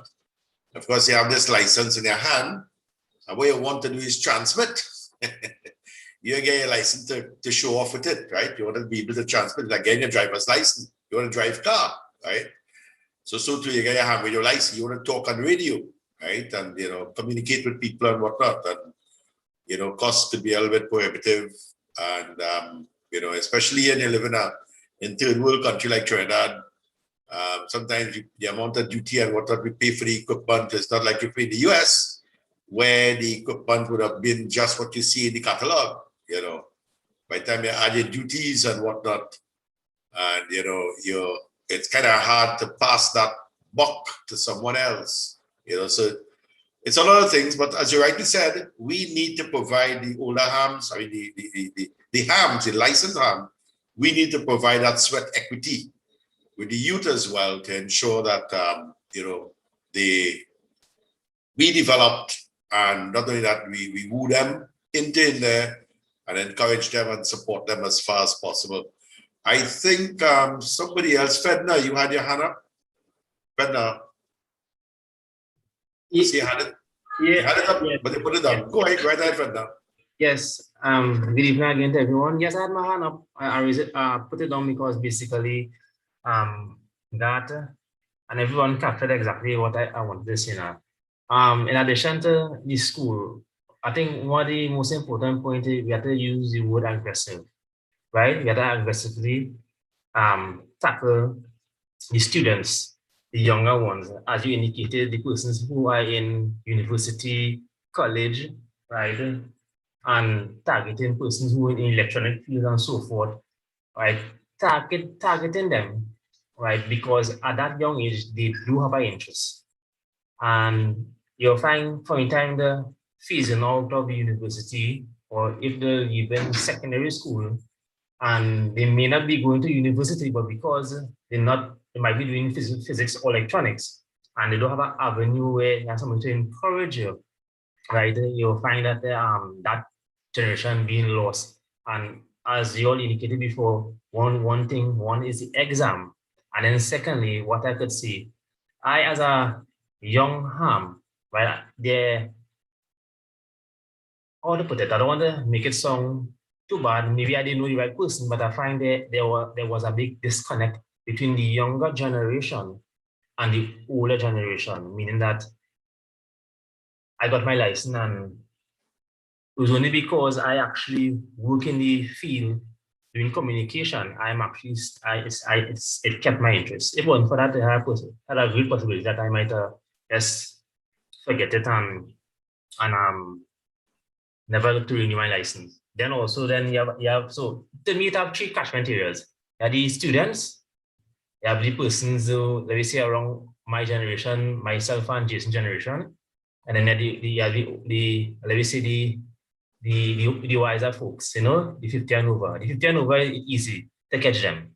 The person around my age, the problem is because of the technology, like things like WhatsApp and all these new things now, the barrier was a long time is, okay, getting this person interested. A lot of persons around my generation was interested, but the problem is you talk to them, you show them, but because they cannot physically actually like transmit or get interactive with the radio, they kind of lost interest.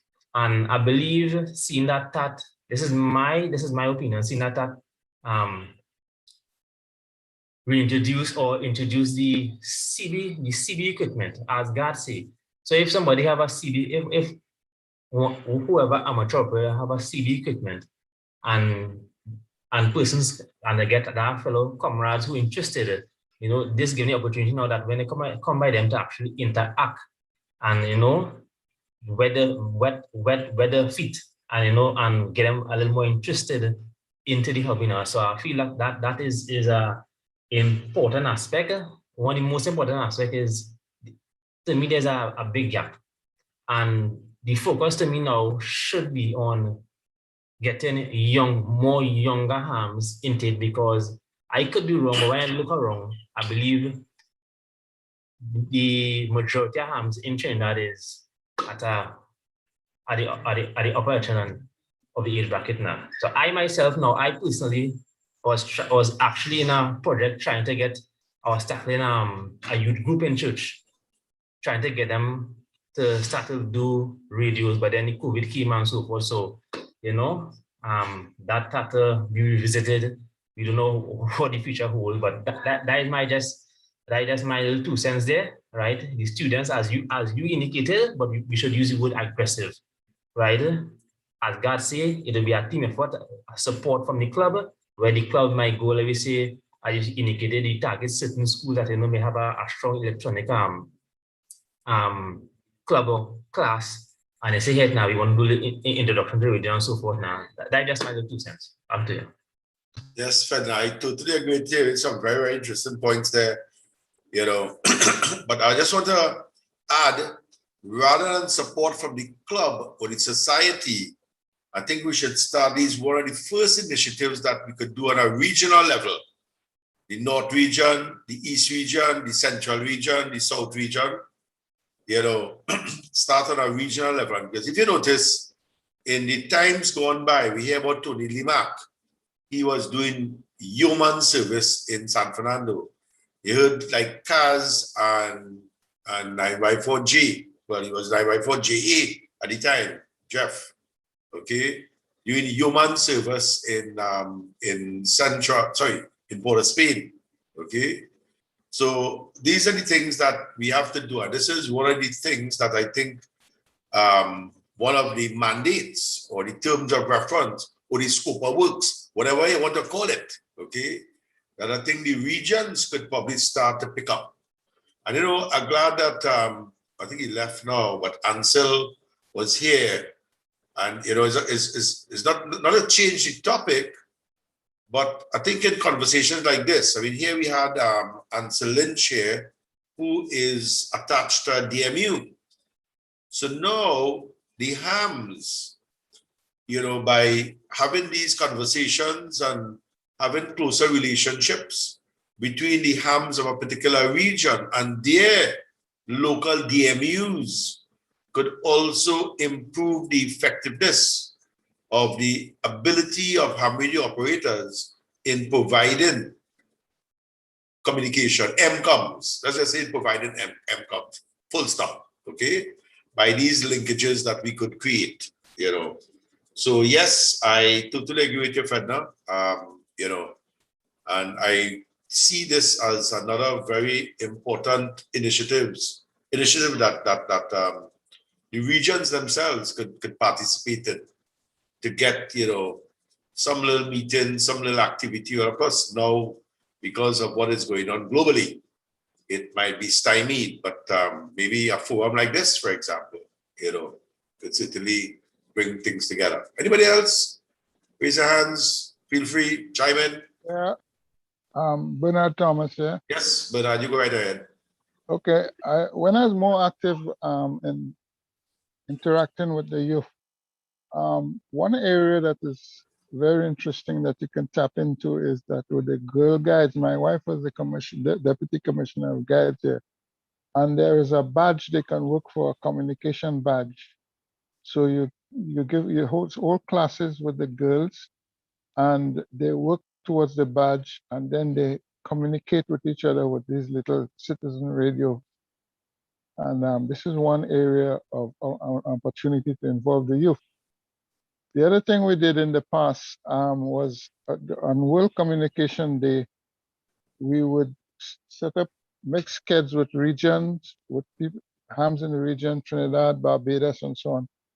They would volunteer for World Communication Day, and we'll have students exchanging topics or discussing, communicating with other students.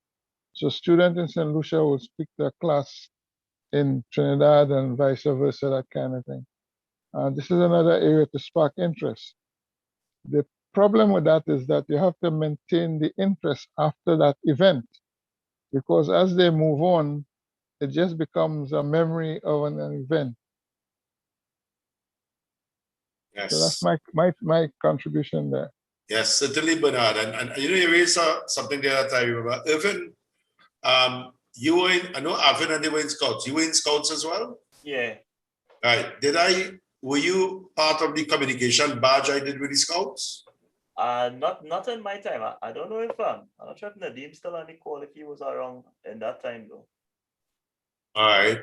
Yeah, I was on Scouts, but it was around that time, early 90s. Yeah, because he was around Arvin's time as well too. Right. Okay. Because again, Bernard, you just refreshed some of my memory. In Scouts, they also have a communication badge, and I actually had done a curriculum for the communication badge in terms of communication types of transmissions and a whole syllabus that they had to finish. And I work with the Scouts to allow them to get that communication badge as well. So you're right. That's one way of going about it there, Bernard.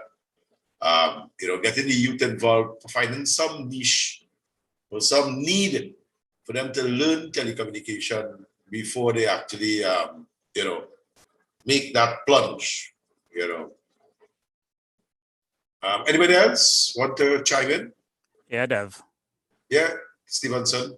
Yeah, good night again to everyone. David was just sitting down here and going through my mind and putting back myself in my youth days, what kind of enhanced me into amateur radio, right? Those days it was CB and things like that, little two-way communication and things like that. But looking at the days in the 2020 up, going up there, what get youths now involved in what? When you look at it these days is the multimedia, right? The telephone now does everything. We do digital, we do everything with the telephone. And there are the necessary apps that you can do, like PSK, you can do different things with the apps, like DMR and all those sort of things with an app on your telephone. So if we start with the telephone, show the youths and them what they can do with the telephone.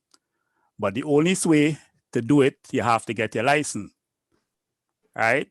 So I think that could be a start also too, because we have to go look at what is keeping the youths more enhanced at this present time and take it from there. That is my little 2 cents about it at present there. You're okay there. No, that's not 2 cents. Nice. Remember, according to our currency now, 2 cents is nothing in it. It's 5 cents you can contribute there. So thanks for your 5 cents worth. Yeah, Stevenson. You mentioned something there about multimedia. And I don't know, I remember there was 2 points that I wanted to raise out of Bernard. The last year, not last year, in 2019, because last year for World Communication Day, there's World Amateur Radio Day. No, I think I did for World Communication Day. Yes. What I did is that I had a program for the entire school population in the auditorium. And I showed them things like telecommunications and all that sort of stuff, what the role of ham radio and telecommunication, whatnot, through some presentations. And then afterwards, what I did is that I had a recording of the ISS, a SSTV recording of the ISS. And the week before, I sent a message to all the form teachers via WhatsApp. They all have WhatsApp chats with the class. And I tell the students to download Robot 36 software. You know the Robot 36 software that we use to decode the SSTV. And in that session that we had in the auditorium for telecommunication day, I actually told the students, okay, take out your smartphones, load up that app that you download. Some of them didn't download it, of course, so they're busily trying to download the app on that day. But anyhow, what I did is that I actually played the audio for the SSTV signal. Okay, it lasts about a little less than 2 minutes, around 2 minutes. And these students, you could have seen the awe on their face when they actually see a picture coming up on the screen, you know. You see the picture coming up on the screen, and it was a very good image, very clean image, okay? And you can see it coming up on the screen, and you know, that is, you know, those are the things, and you're right. It's the, you know, the vivid, and of course he explained to them that these are images that we downloaded from the satellite. And it's no problem. You could, you know, sometimes you see me walking with a piece of with an antenna pointing up to the sky, it's getting those signals. And you know, you kind of make it sound as though it's very easy to acquire the signals. So if you could see those images and that sort of stuff. Well, that was 2 years ago. I'm not too sure how many telecom people will arise from that, but time will tell. Anybody else? Any comments? All right, yes, Franz, go right ahead. All right, there you go. Mike decided to get stuck. That was interesting. I think it was Fedner that raised it. You know, you have to keep the interest. You have to keep them. And there's really and truly, I mean, obviously the first one is to have club stations available. I mean, Trinidad is way bigger than here. Here you could probably have, you could get away probably with one club, you know, club station. But Trinidad being bigger, obviously you would need more. Another avenue of keeping new hams interested, give them a Baofeng, man. You can't, I refuse to believe that, you know, we that spend $5,000 US on a radio, we can't buy a Baofeng for the next fellow, man. And that's a hard sell to me, you know. To me, that is the kind of thing you can do. I mean, yeah, it's a dollar, but it's not the end of the world. And by merely having that VHF radio, you can keep the interest going, you know. You can push, hey, I didn't hear you today, give me a call, that kind of thing. And now they're gonna stay on the air and eventually grow. So I think that is one of the ways of being able to keep the interest. Because it's not only the capture, you have to keep them, as he well said. If you capture them now and nothing else happens, 2 months down the road, it's just a nice memory. Yeah, we had a nice talk and that was it, you know. If you have the radio now, you can keep the memory alive and keep the activity going. Right, certainly. Very good points there. Now, I don't want to be a killjoy, but I just looked at the clock and it says 10:18. Not that we want to wind up, but we should be thinking about winding up. So maybe we should set 10:30 to wind up. So we'll have any, you know, people want to chime in with their comments. I see why you looking like you want to say something. Me there? Yes, yourself. Well, I've just found the contributions to be interesting, and it seemed as though we have ideas, we have plans, we have strategies that could be used and to connect with the youth, the younger ones. Did you ever see Mickey Ruben has his hand raised.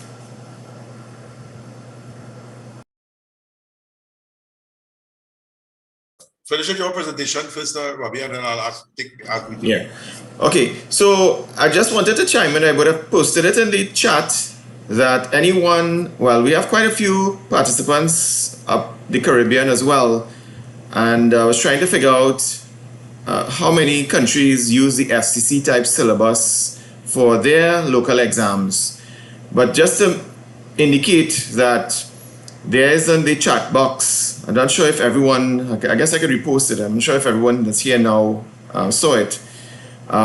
We do have on-demand amateur radio, relatively gentle pace classes for persons who may want to go through looking on YouTube, just looking at the information to see what is involved with amateur radio training. What does one need to do to become licensed? Of course, you could read the question pool, but what we have there is a bit of a gentle introduction.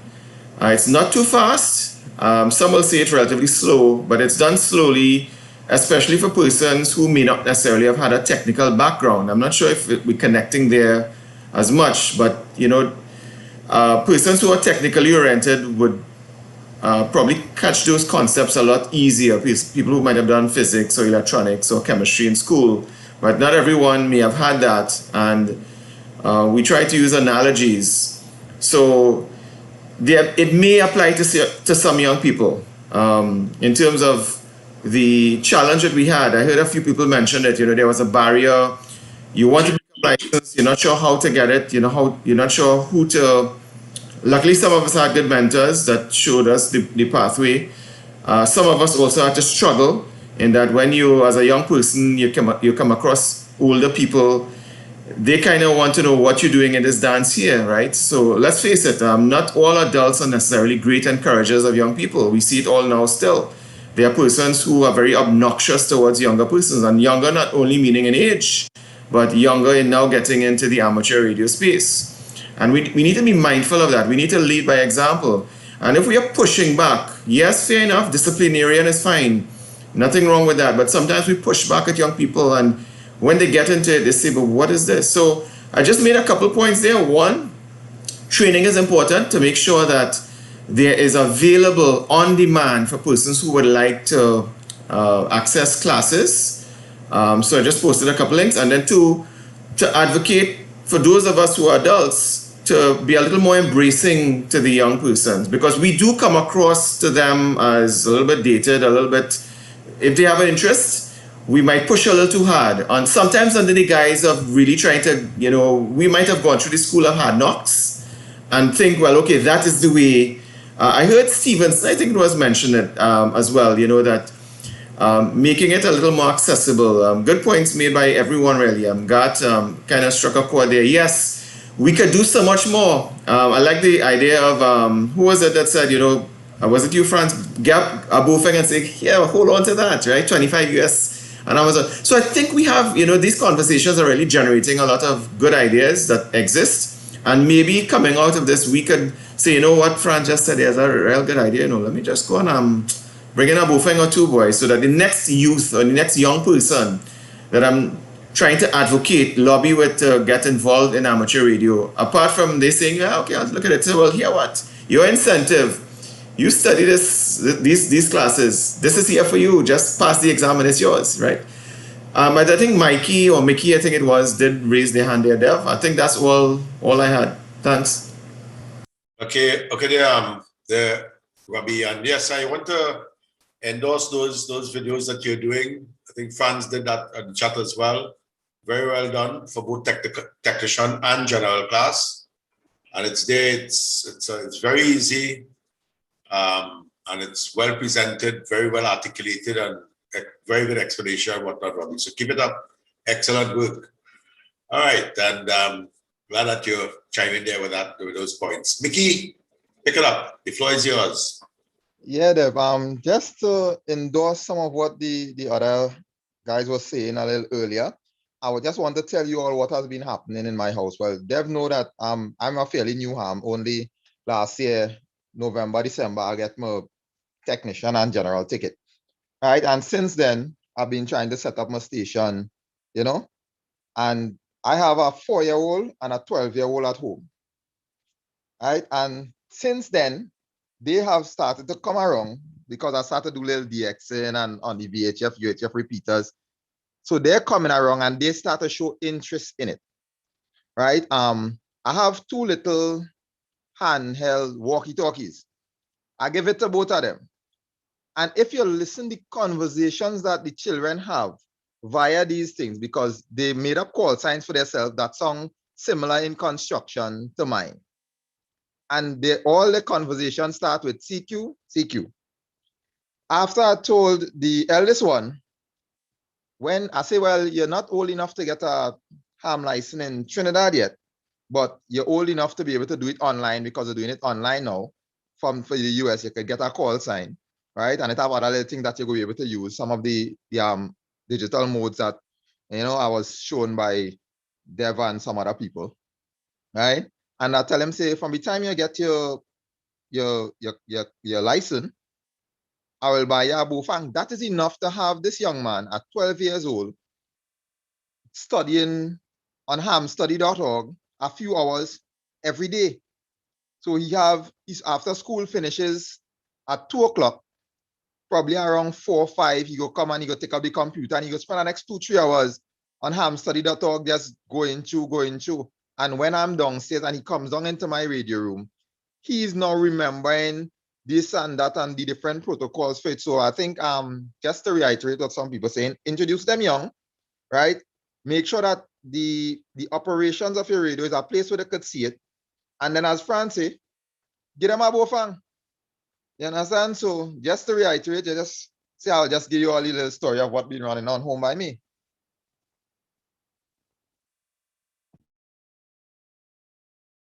Well done there, Mickey. Well done.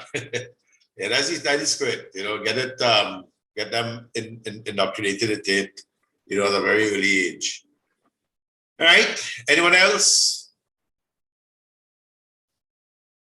Well, if we do have, all right, it's 10:26. I'm ask the take a little standby again. If anybody, and then I'll ask the president to probably just wrap up for us. And so while people thinking about what I have to say, let me just, while I still have the mic, thank you all for being here. I mean, we here for the last almost 2.5 hours. Yeah, people have hands up as well. Let's see. Oh yeah, 2 people. Brami, yeah. Go ahead. Yeah, well, I just want to say, I mean, it will be great encouragement for the older is here to actually see younger people in it. You know, especially some nice YLs. I mean, it will be great encouragement for us. It will give us some impetus to carry on a little further, you know, and 2 more things. That's all. All right, Bobby, you need more encouragement? Just asking for a friend. Yeah, well, instead of 1 buffing, if we could get some younger, as I said, some wires and everything, we will get able to give 2 or 3 buffings. All right, there, Bobby. All right, Philip. Yes, good night, everyone. Again. All right. So in terms of the idea where we could give out the buffings, I say also you could do like the in terms of interesting, well, grabbing the attention is like the fox hunt, like what the US does do in terms of locating a transmitter. You know, simple thing like you get permissions from the school and you could set up some transmitter around the school and hand them a radio with a Yagi antenna and walk around to find where these transmitters might be. You know, they'll be shop, you know, you could make up an antenna with a tape, with even some wire as well. A tape wire and a PVC pipe, and you're good to go. Right? Or even so, we could use like the SDR double, and when the satellite passes as well, you know, you try and capture some of the audio and then decode it, and they'll be shocked to see, like, you know, what are the images again as well. Right. My little 2 cents regarding on it. It have no 2 cents, Philip. 5 cents. Thanks very much, Chef Philip. Yes, certainly. Because we look coming on to the end, I'll tell you about the fox hunt in the next session. Remind me when we start fox hunts. I'll give you some scenarios in that. Nadeem, the floor is yours. Thanks, Steve. So I've listened to a lot of the ideas thrown about by everyone, and it definitely is some interesting and some very useful suggestions. But I think we need to move past the stage of suggestion into action. And that is one of the biggest hurdles to achieve the overall goal of what we're trying to achieve. And in order to achieve the goal, we need to set the goal. And what I want to suggest is let us embark upon a project to get 100 radios in the hands of 100 new hams. Doesn't have to be, as we mentioned earlier, very young people, such as those who are doing good work with the 8, 12-year-olds and so on. But in comparison to the age group that we have here, 20s, 30s, and so on is also considered young in this, and they're not exposed to the hobby, but they most definitely can benefit from being on the air and seeing the value in operating. So what would it take really for us to get 100 radios in the hand of 100 operators?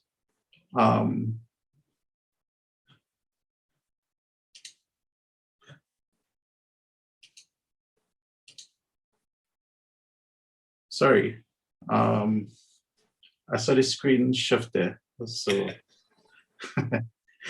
yeah, what would it take for us to get 100 radios in the hand of 100 new hubs? If we go with the lowest cost option, even if we check with all taxes and brokerage and everything to bring down those, it's not going to cost us more than about 50 US each to have it here landed. And by 100 of those, that's just, $5,000, which is probably less than $50,000 TT, 40-something thousand dollars TT. I'm sure we could embark upon a drive to put that project to fruition. There'll be different contributions required from different people. We have some hurdles to overcome with how do we get these people on the air in terms of the framework for licensing and so on, especially if they are under 18. How do we get the message out to these people in order to encourage them? But once you have the motivation and we have the objective set, I think it's very doable. There are enough corporate sponsors, personal sponsors, and so on, supportive of the field. We have just completed a donation drive to St. Vincent, which I think was, it was successful. But I'm sure a project like this could also, we could utilize the networks that we have that is not an overly ambitious goal for us to achieve. It would unify all of the regions as well, so we could target or have quotas per region and have some competition in between the regions to see who will have more than the other, and mobilize the resources of the club around that as a project for the year. So I want us to suggest that we move past the suggestion stage into the action stage, and maybe have a separate session to discuss what would it really take for us to do to achieve that particular objective.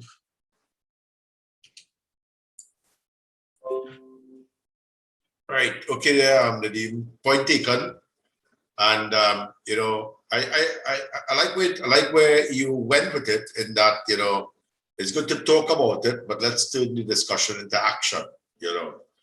And I would say, turn it into action is a multi-prong approach. And Bami, I know you had your hand up, so you'll be according to the next. In that what we need to do is to let's say a multi-prong approach, meaning that is the management committee need to look at it, and also on a regional basis, we need to start finding activities that we could do. And what we could probably do is to encourage our regional reps to be part of this conversation and some of the whole action to get things going.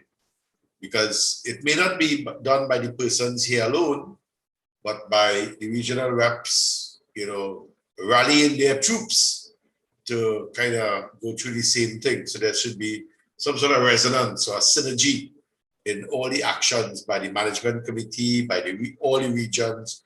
We push in the same head. We are the same, beating the same drum. We dancing to the same tune. That sort of approach. So it's a very good suggestion that we're looking for sponsorship and that sort of stuff. But as I say, many hands make light work. So this is why we need to get a lot more people on board with this sort of stuff. Rami, floor is yours. Yeah, what I'm saying is that getting the bofengs into the hands of the young ones and everything, all that is good. As you can see, this young one has a bofeng. She'll be the net control tomorrow for the EchoLink net. But what I'm saying, what we need also is we need someone or some group of us, a group of us to get some basic materials down here in Trinidad and Tobago available. So, we could probably get together and bring in some ladder line and coax and connectors and even the bofengs, and keep a little stock in hand so that when we do with the interest generated, they won't have to go. Some of the, coming out of school, they might never have a credit card to go on Amazon, but they could probably raise some funds and come and get some things, So we need to look at supplies here in Trinidad and Tobago, and an extension for our Caribbean neighbors as well. So other than getting the youth involved and all that as well, but we need to get the supplies so when they get involved, it wouldn't be a chore to go ahead and start to build stuff and do things. That's just my point. Okay, point taken. Have a cache, a CACHE, not CASH, of stuff that we could have available for the new hams and whatnot. All right. Anybody else have anything to chime in before I call on the? Oh yes, Franz, go ahead. Yeah. Let me keep it real short. Somebody, who was it? That was Erickson who made that comment. Many a ham, and is that he held it for Dominica. I think all across the islands, there's many hams that have plenty radio, radios that they don't use. So these are also things that we as senior hams should consider, If somebody comes up, you don't necessarily have to give it away. You could lend it to them and they can eventually buy their own and give it back to you. And then you can lend it back to somebody else, So something to keep in mind, let's not be selfish with all the equipment we have now. Well, certainly, that's a very good point there. All right, Irv, go ahead. Yeah, I just wanted to chime in as we wind it down as well too, as I would have started, and before we get some closing remarks as well too. I think we had a lot of interesting conversations here today and a lot of ideas, which is really the success of what we wanted to have of these sessions. So I think it certainly is the wick for the fire that we light in here for further discussions as to we have a problem, how we're going to solve this problem, and the society and the regions will sit down and see how we could come up with a actionable plan, as my colleague said there, moving forward. And we have some good ideas that I think that we could move forward with. To me, is not a one size fits all approach, especially with the younger generation as well too, who digest media in a different way to some of the older persons like myself and the other generations as well too. So I think it's the target the different interest groups in the most effective way for them is what we need to focus on. And as I said, I hope this conversation continues as well, and these sessions, which we're hoping to have at least once a month, and maybe possibly bloom into something a little bit more, having it more frequent. So I think we will be hearing more about that. It's spearheaded by the South regions, but it's really it's not a South thing, it's a radio thing. It's for everybody. It's casual. We want everybody to join in, whether you have your call or not. There's something we really want to continue moving forward, right? So on behalf of the South region, as I have the mic, I want to say thanks very much to everyone on the call here who joined, and I was a couple of others were here before and dropped out. I think we had as much as 28 or 29 participants at the peak, give or take more. So we had well over 30 today, and this is just the first session. We're hoping to have many more by the next session, whenever it is to come. So thanks again, and I want to say reach home safely, but I know most people are already in their homes. But yeah, evening all. Actually, it's nice 29 on the chat. I think we picked up 29 on the live call and 16 Correct, on yeah. YouTube. Yeah, 16 to 18 on the YouTube. 45, which is really, really outstanding for the first time. And I really glad to hear the contributions from everyone. It is actually tentatively going to be the third Wednesday in the month kind of thing. That's what we're looking at, roughly, so to speak. Guesstimate, time permitting and whatnot. Third, fourth, somewhere around there. Wednesday in the month. I think Wednesday is kind of free then. So let me toss the across. Thanks, Evan. Let me toss the across there to the president to wind up. Anybody have a last minute before I call the president? After president talk, we have to show respect. Nobody should come after him. All right, Prez, floor is yours. All right. Excuse me. Good night again, everyone. Dev, Irvin, wonderful initiative. This was really informative, and a lot of seeds were planted here tonight that we hope to see at least some of them blossom into something with regards to getting the youths on board with amateur radio. I too have a son. He's 30 now. He's been interested in radio since yay high, and we used to talk on the MERS and the FRS and all of that. He has since lost the interest because of the whole thing. He wasn't able to be licensed and all of that. He has since found other interests in the multimedia field that takes up his time. Recently, he asked about amateur radio and getting licensed again. So the interest is still there. So I too would be pushing my boy to get licensed and all of that. But I just want to congratulate you all on this. It was a great initiative, and I too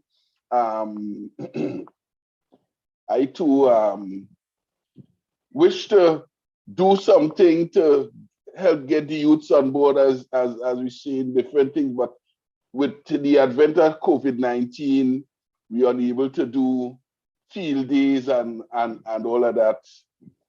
So we sort of have we hands tied.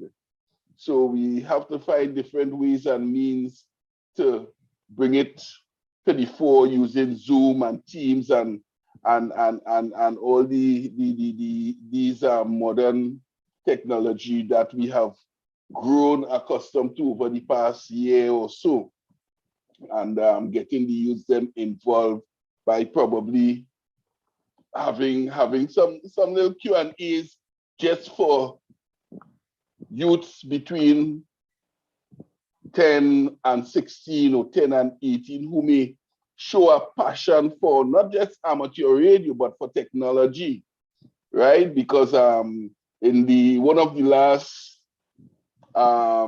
things we had there where that Robbie hosted, Tommy mentioned that the cell phone came out of the brains of amateur radio or the bowels of amateur radio.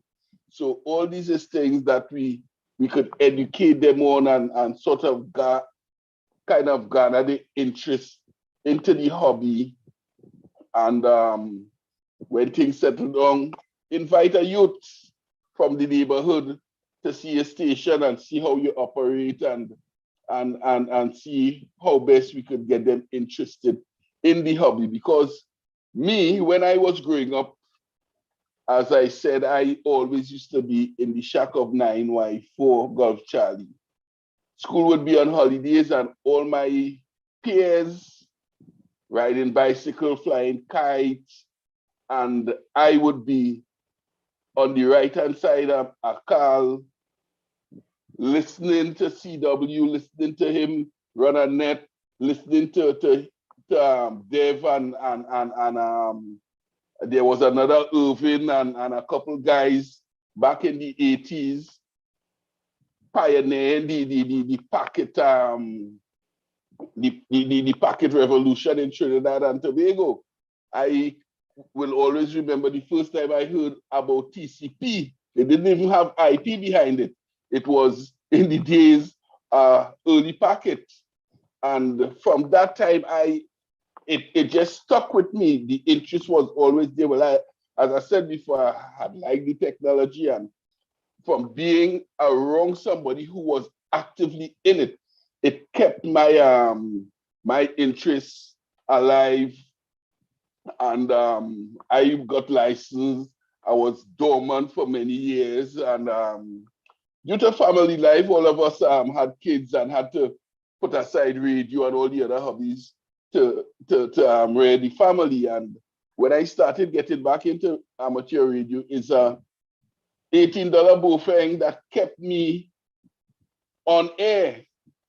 I think I went on Amazon and they had a sale and I paid $18 for the Bofeng, and I still have it today. It's on the nightstand by my bed in the charging port, and that is what kept me interested in amateur radio, apart from Echolink, and then I started getting involved in D-Star and all of that. But there's a lot of things that we could show the youths with regards to the technology, because long time CW and building antennas and things might have interested some.